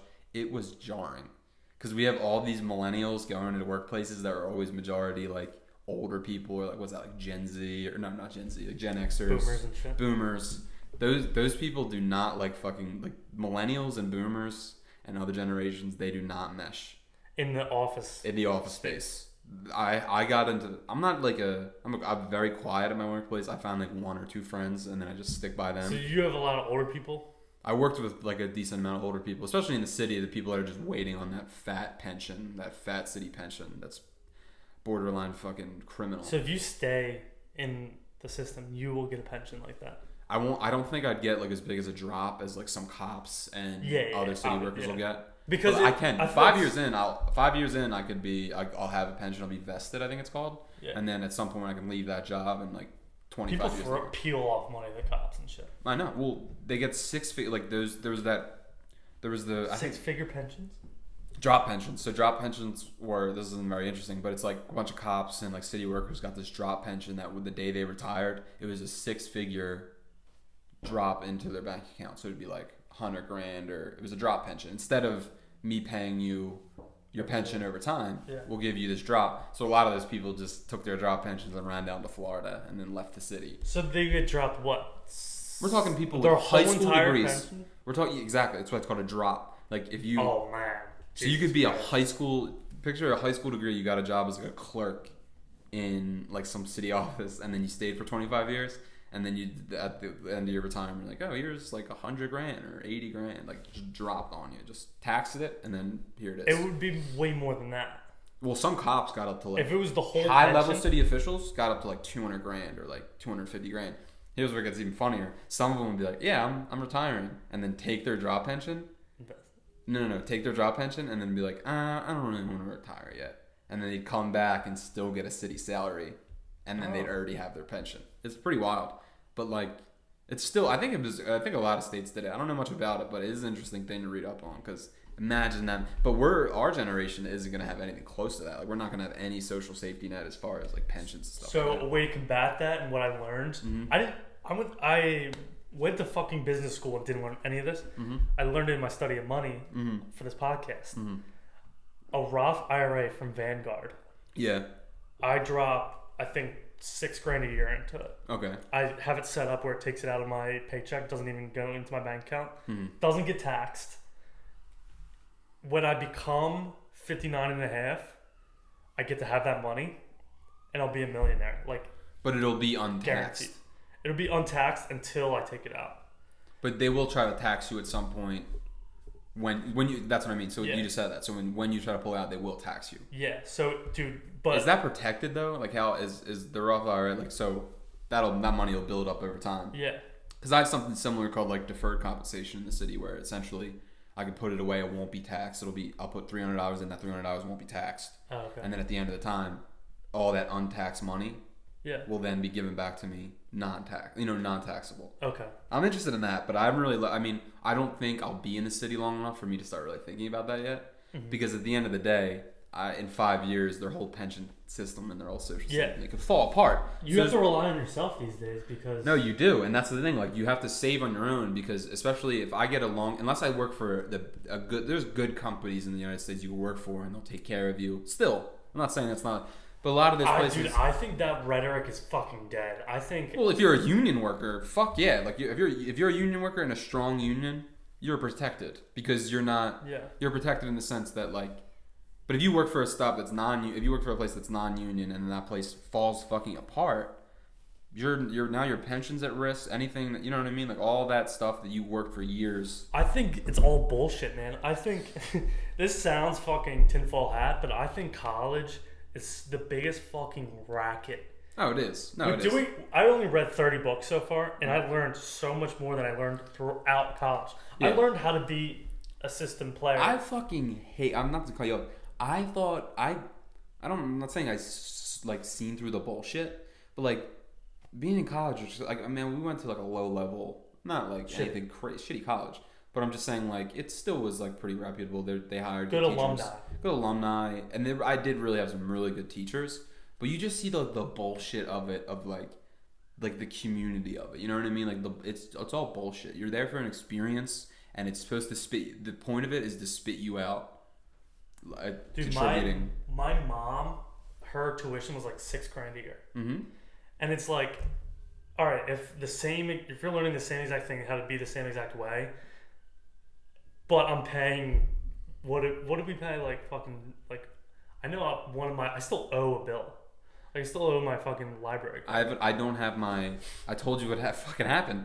I went to go get my diploma after I walked, because they give you that fake one, and I went. They were like, "Sorry, sir, you owe like $200 to the library." Dude, I didn't pay for one of my textbooks. Bro, I was like, $200 to the library. I'm like, which book? And they were like, you took your I think it was like your sophomore year, honey. You took out Harry Potter and the Sorcerer's Stone. No way. And I was like, you're telling me that I was probably high in the library, and I was like, Harry Potter and the Sorcerer's Stone, and I got DVD it. Or something. Yeah, and it was right before Christmas break, and then I probably brought it home. No, I returned it. I returned it, and I brought it home, and then returned it like mad late because it's Christmas break. I'm like, did you want me to come back from Christmas break and be like, Sorcerer's Stone, took it out. Yeah. Like, here you go. Like, I was on Christmas break. It was just the way they're making money. And then I remember thinking, like, fuck you. Like, one day when someone tells me I need my diploma, I'll take it. But, like, as far as what I got out of this school, it was classes, individual classes, or people that moved me enough to, like, oh, and now like, I had some really fucking good teachers. Really good teachers. And I'm sure you, like, had that too. But it was never my major. It was like I would take like an English elective and be like, it's like this teacher's the shit. Yeah, I'm like, this dude's like, because you're buying excited. Into their lifestyle, exactly, their your charisma. You're excited. It's a performance teaching. Like, you're excited to go to that class every day. That's a good way of putting it. I had this like dude, Professor Stebbins. That dude taught history. Remember our religion teacher that we liked? Jordan, the ex-heroin addict. That dude was fucking. We couldn't figure out why he taught religion, but then you go in there and he'd show us like these weird documentaries and he'd be like, it was like world religions or whatever. But he was like a vegan. He was like me and my, like, he had like a daughter or whatever, and he'd be like, me and my daughter would eat no meat all week, and then we'd grub out on cheesesteaks and just be sick.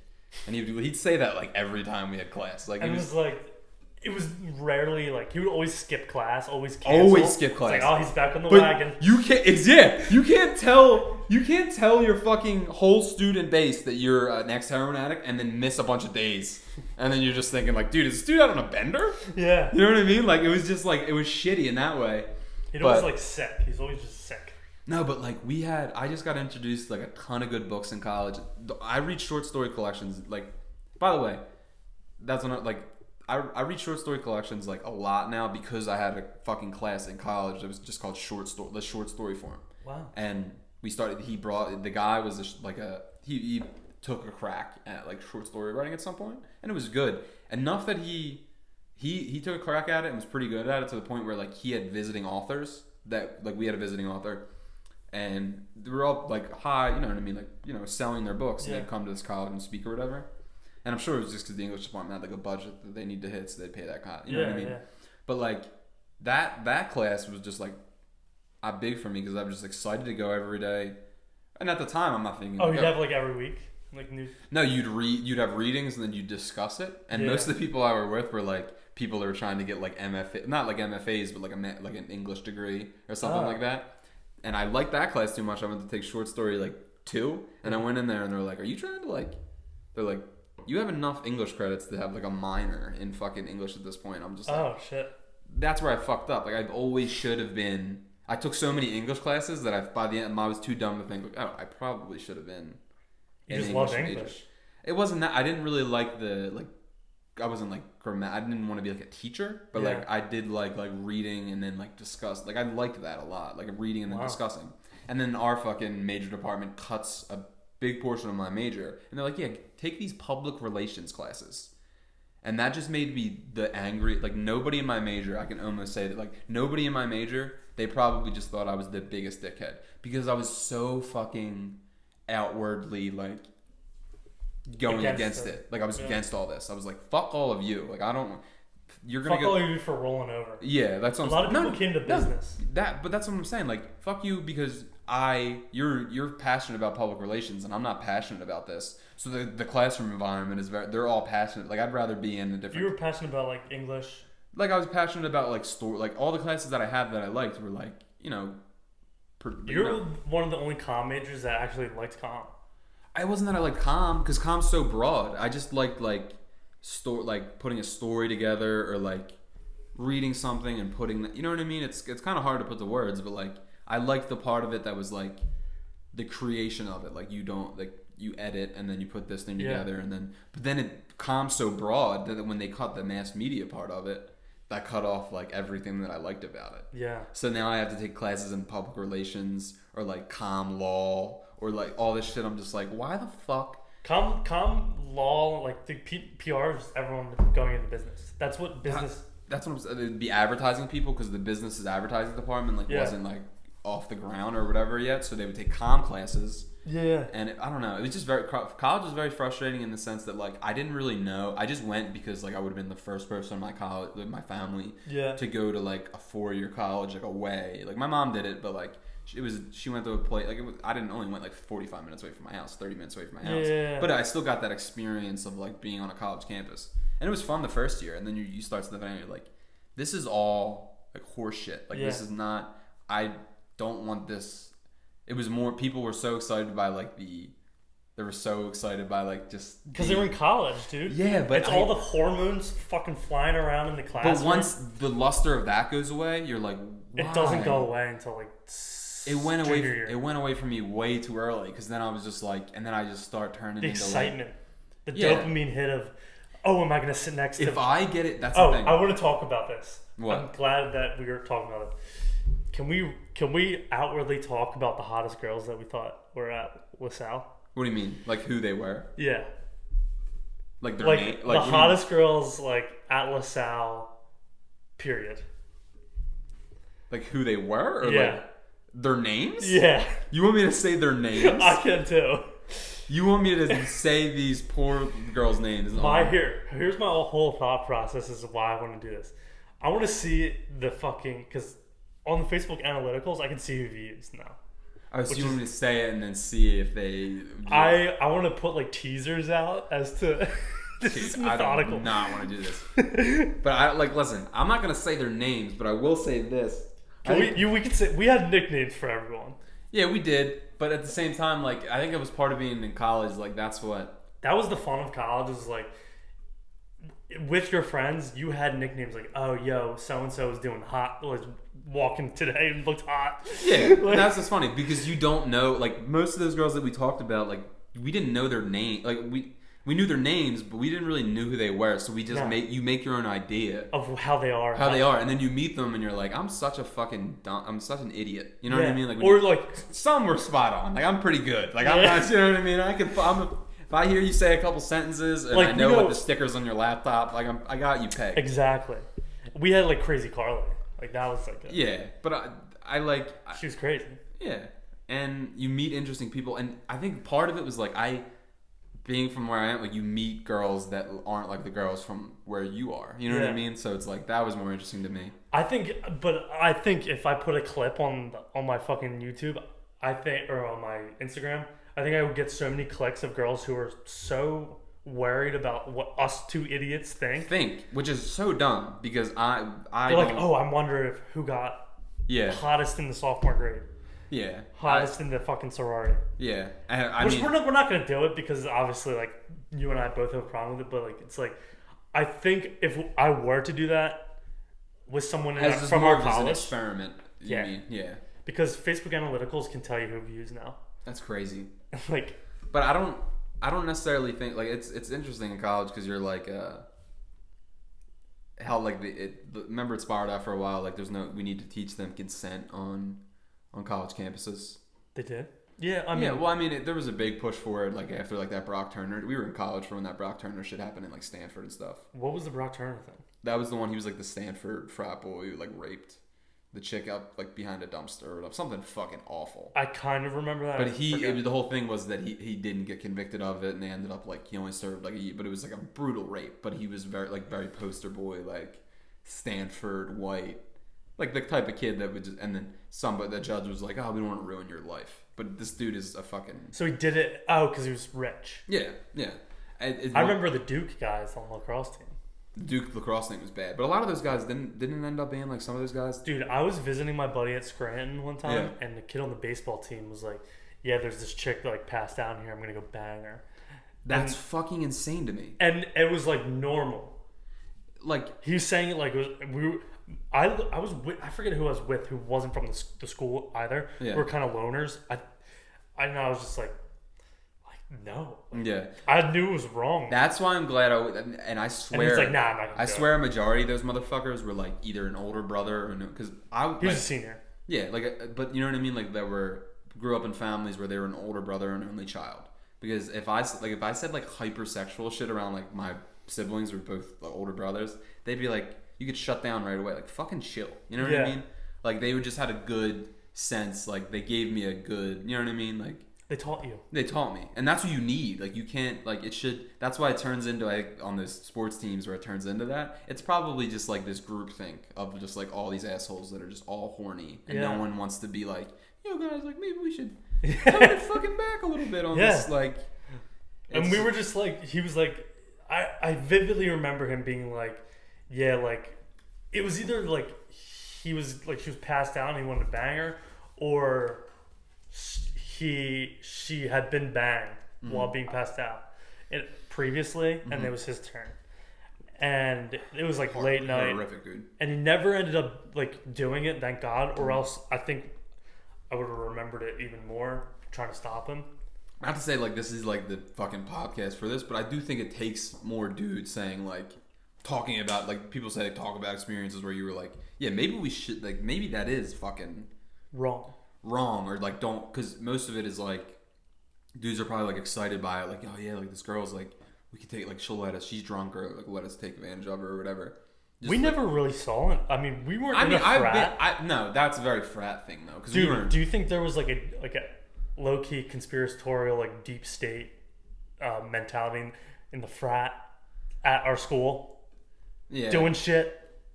Yeah, I don't know. That's what I was about to get into. Like how not trying to accuse anyone. It feels like the school. That's what always I like, because there is like a pile on. We weren't in it. No, there is a pile on of like frat and sorority hate. And listen, I mean, I don't get it, but like I'm not gonna shit on it because I don't understand it. You know what I mean? But I'm just saying, like, I do think they get safeguarded by the school a little bit. I swear I've seen that happen where like, oh, you're fucking with the, we got fucked with that, or like in dorms and shit. But like at the end of the day, like you have frats and like on your campus that are doing like fucked up shit. Heinous and fucked up shit. I don't know. I just think I don't like when schools like safeguard like these organizations that are affiliated with the school and are accredited and shit like that. But then you're gonna go after like an individual student for something as dumb as like drinking in his dorm room. Right. But you're just turning a blind eye to like what's going on, like a block down campus. I'm not saying bad things were happening there. It's just like you can control what you're able to control like on campus, but like I don't know. That's where I'm not sororities, that shit doesn't happen, but like fraternity like groupthink where that horrible shit happens, it's usually because like it's baked into the fucking... Yeah, that's what I'm saying. Like, passed down. So how the fuck do you change the cult, like that fraternity? Because a lot of those kids... You have to do what they fucking did when they're in a sophomore in high school. Even now, like, you're going on Instagram and you're like, oh, like, look at this Barstool video of all these kids, like... Well, not that they're sharing, but, like, you get in love with that culture, right? Yeah. And then you get there and you're it's intoxicating. Yeah, like, very intoxicating. Like, it's very... like socially, like you're living with 13 people, and these are the big schools. You're living like you're living with 12 people, your whole fraternity. Constant communication. Everybody's usually probably, you get drunk on the weekends. Like there's not many important conversations going on in those. You know what I mean? Like there's like business fraternities and stuff. Like I'm just talking about like the party culture. Dude, those are the people that have to recreate themselves. Like your stock took a hit once like the whole. When people started speaking out, like, yeah, you guys are doing some pretty, shitty Dude, stuff. there was girls that weren't going to a certain frat that I won't mention. Mm-hmm.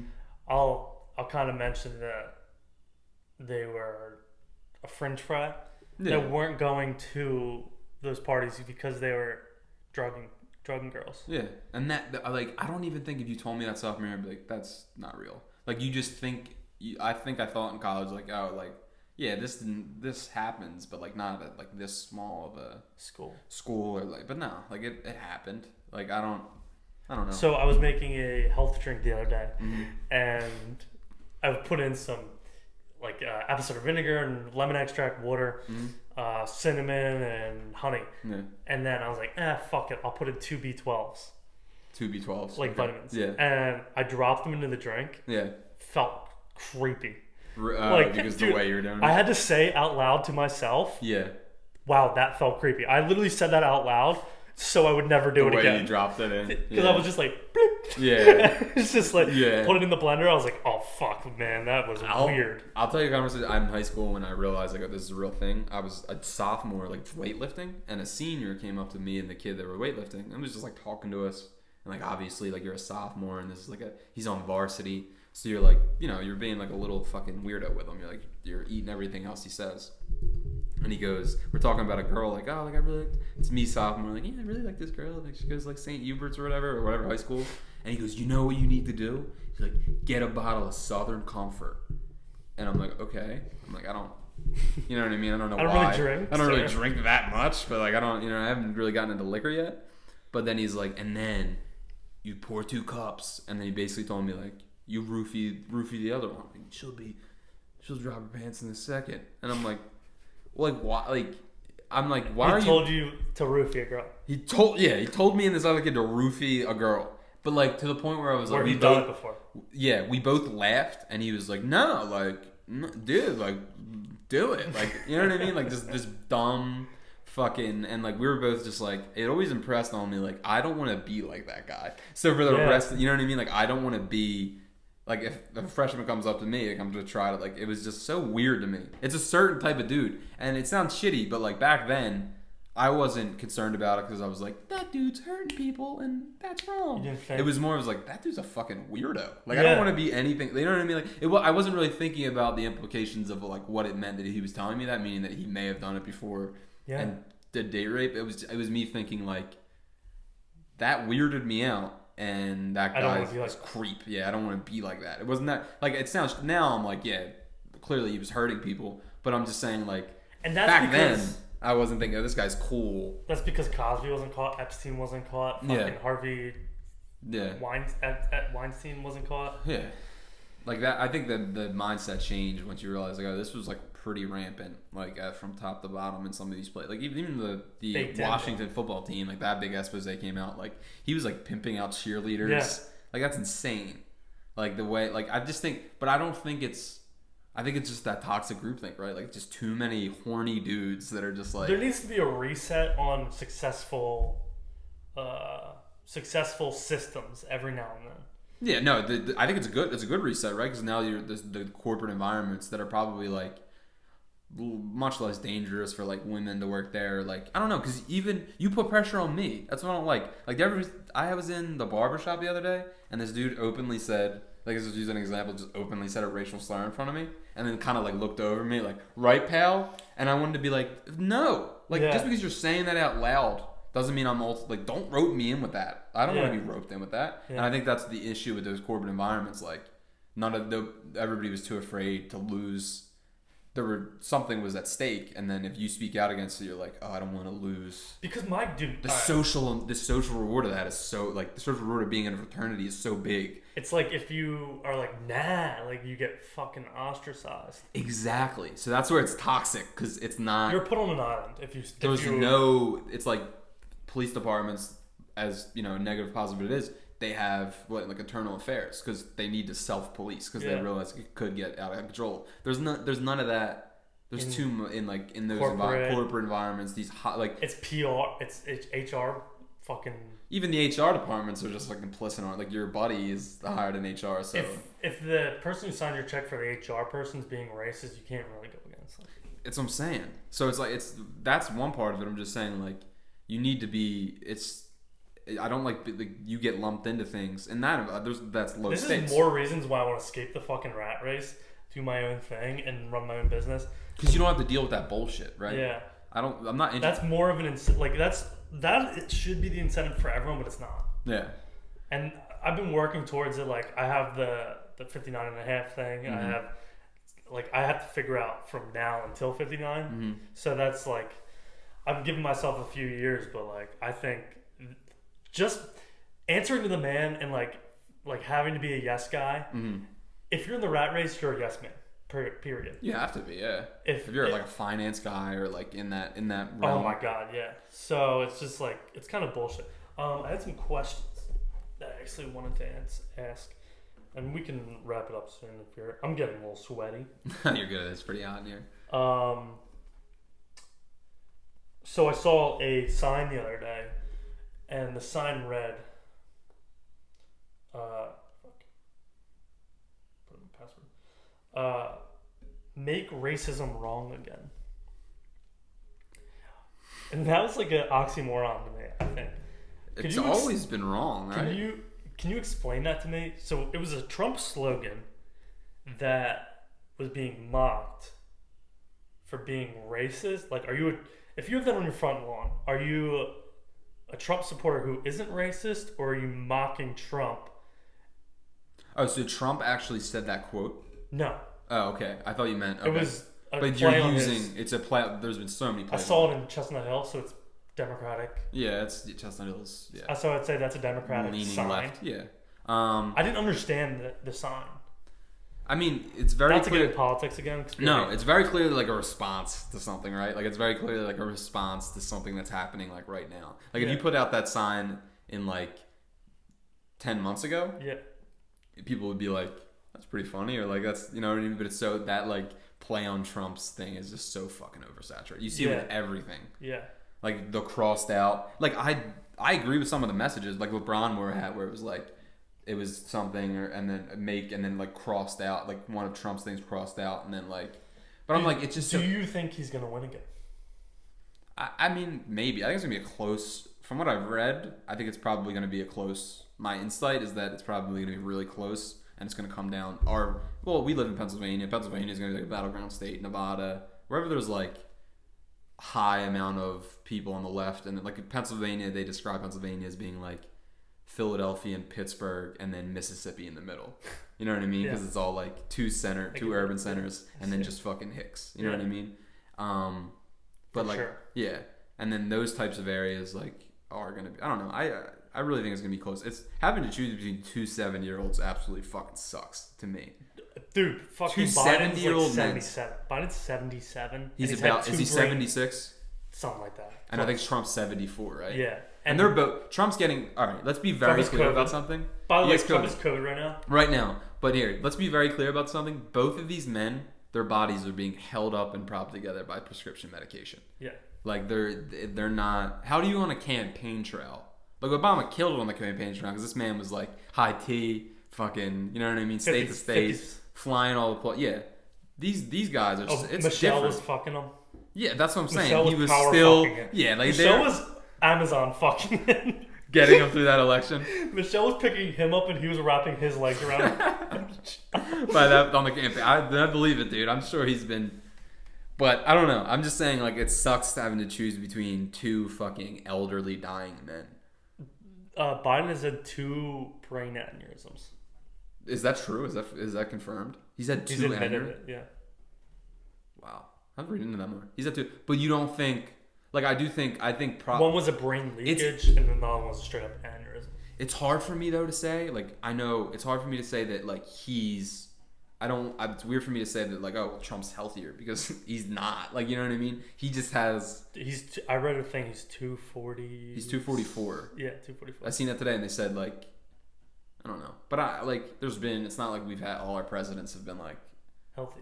I'm pretty sure like Obama like smoked cigs for a while and probably snuck some. You know what I mean? But like, I don't know. Isn't it crazy how you can't like smoke cigs as a president? Yeah, because the optics of it. Like you can't. Like I do think it's like, oh, he's a fucking he's owned by the big tobacco. Not bad, or yeah, like, like it just Jesus looks Christ. bad. Like if you had Trump has McDonald's, like I guarantee sales went up, and Trump is like, fucking, I love McDonald's. Oh, for sure, dude. Like I don't know. I do think that, and then they say, what's his name? They used to have, like, George Bush would have to do, like, a speech or something, and he'd be like, oh, like, do I really have to do this today? And it'd be, like, hard to get him out of bed. Like, he hated being president. Oh, really? Beside what you think about the man and what he did, it is inherently comical that this man was, like, they made him run for president. They were like, you have the fucking last name, George. You have to do it. And George was just like, I guess I'll become a war criminal. Like, you know what I mean? It's besides that, but it's just, like, it's funny that he like didn't want to be president. It's Another form of royalty. It is. No, it is royal. Because a lot, like the Kennedys, they're very American royalty, right? All right, so I got. Let's go to the next question. Let's get off this shit. Is pee stored in the balls? I feel like I know. Like, it made me second guess for way longer. But I love these stupid questions. Like, I only know that because when I try to piss real hard, the muscle that does, like, it doesn't feel like it's coming from my balls. You know what I mean?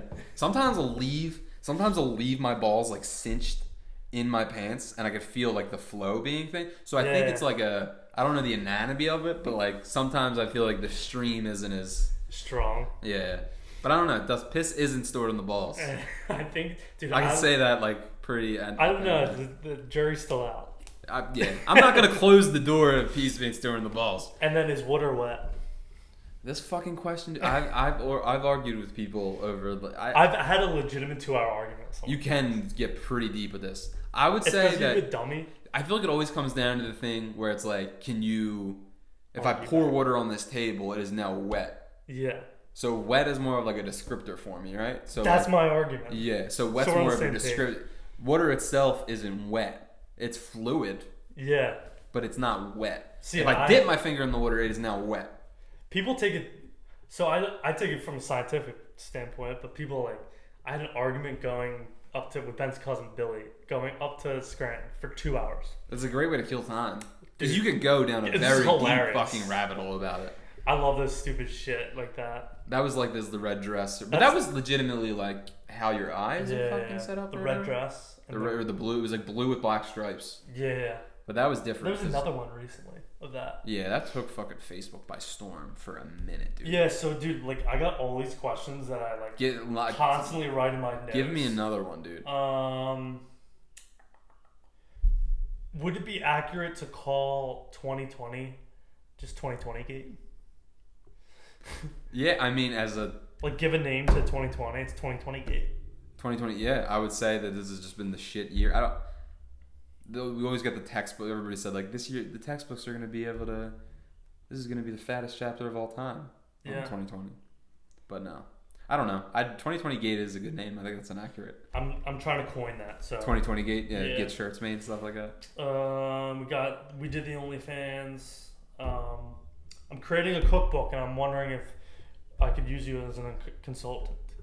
A cookbook? Yeah. Okay. I'm interested in that. I have a few menu items that I'm doing. So one, I create the most exquisite breakfast sandwich there is on earth. Okay.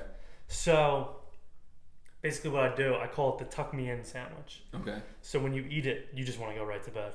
Like it's so good, you just I have to go to bed. Yeah. So if you ever come up on this sandwich, if you ever come up to me and you're like, Rich, can you tuck me in? I'll make you a breakfast sandwich. And, wow. And I'll even tuck you in right after. Wow, I think because you'll be put to sleep. But the ingredients of the sandwich have to include some sort of. And I can do it in 5 minutes. No lie. I have a little sidebar on this. I know you're a sandwich.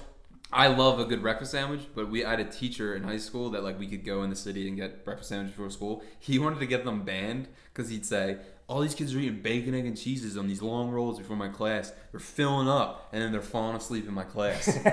And he was just like, I can't. No more bacon, egg, and cheeses before when I fucking. Did it work? He couldn't get them banned. How the fuck are you gonna ban that? What are you gonna smell people's breath before you come to? I smell eggs and bacon. You fucking get out. What a dummy, dude. That guy's a fucking dummy. He's a fucking idiot. They're gonna sleep in your class regardless. It wasn't because of the bacon. He also said he used to rub Coke in his eyes or Coca-Cola in his eyes to stay awake. Or he'd put a tack. He'd put a tack in between his fingers, so every time, if you wanted to put your hand down to go to sleep or rest, he'd feel the tack against his and sit straight up. He's a psychopath. But that reminded me that. Yeah, so I'm making a breakfast. I got a bunch of shit eggs. I got a bunch of. I'm putting that health drink in, the B12 health drink. Double B12. The double B12. Double B12. The Rouffaut sandwich. And then I'll end it on this. I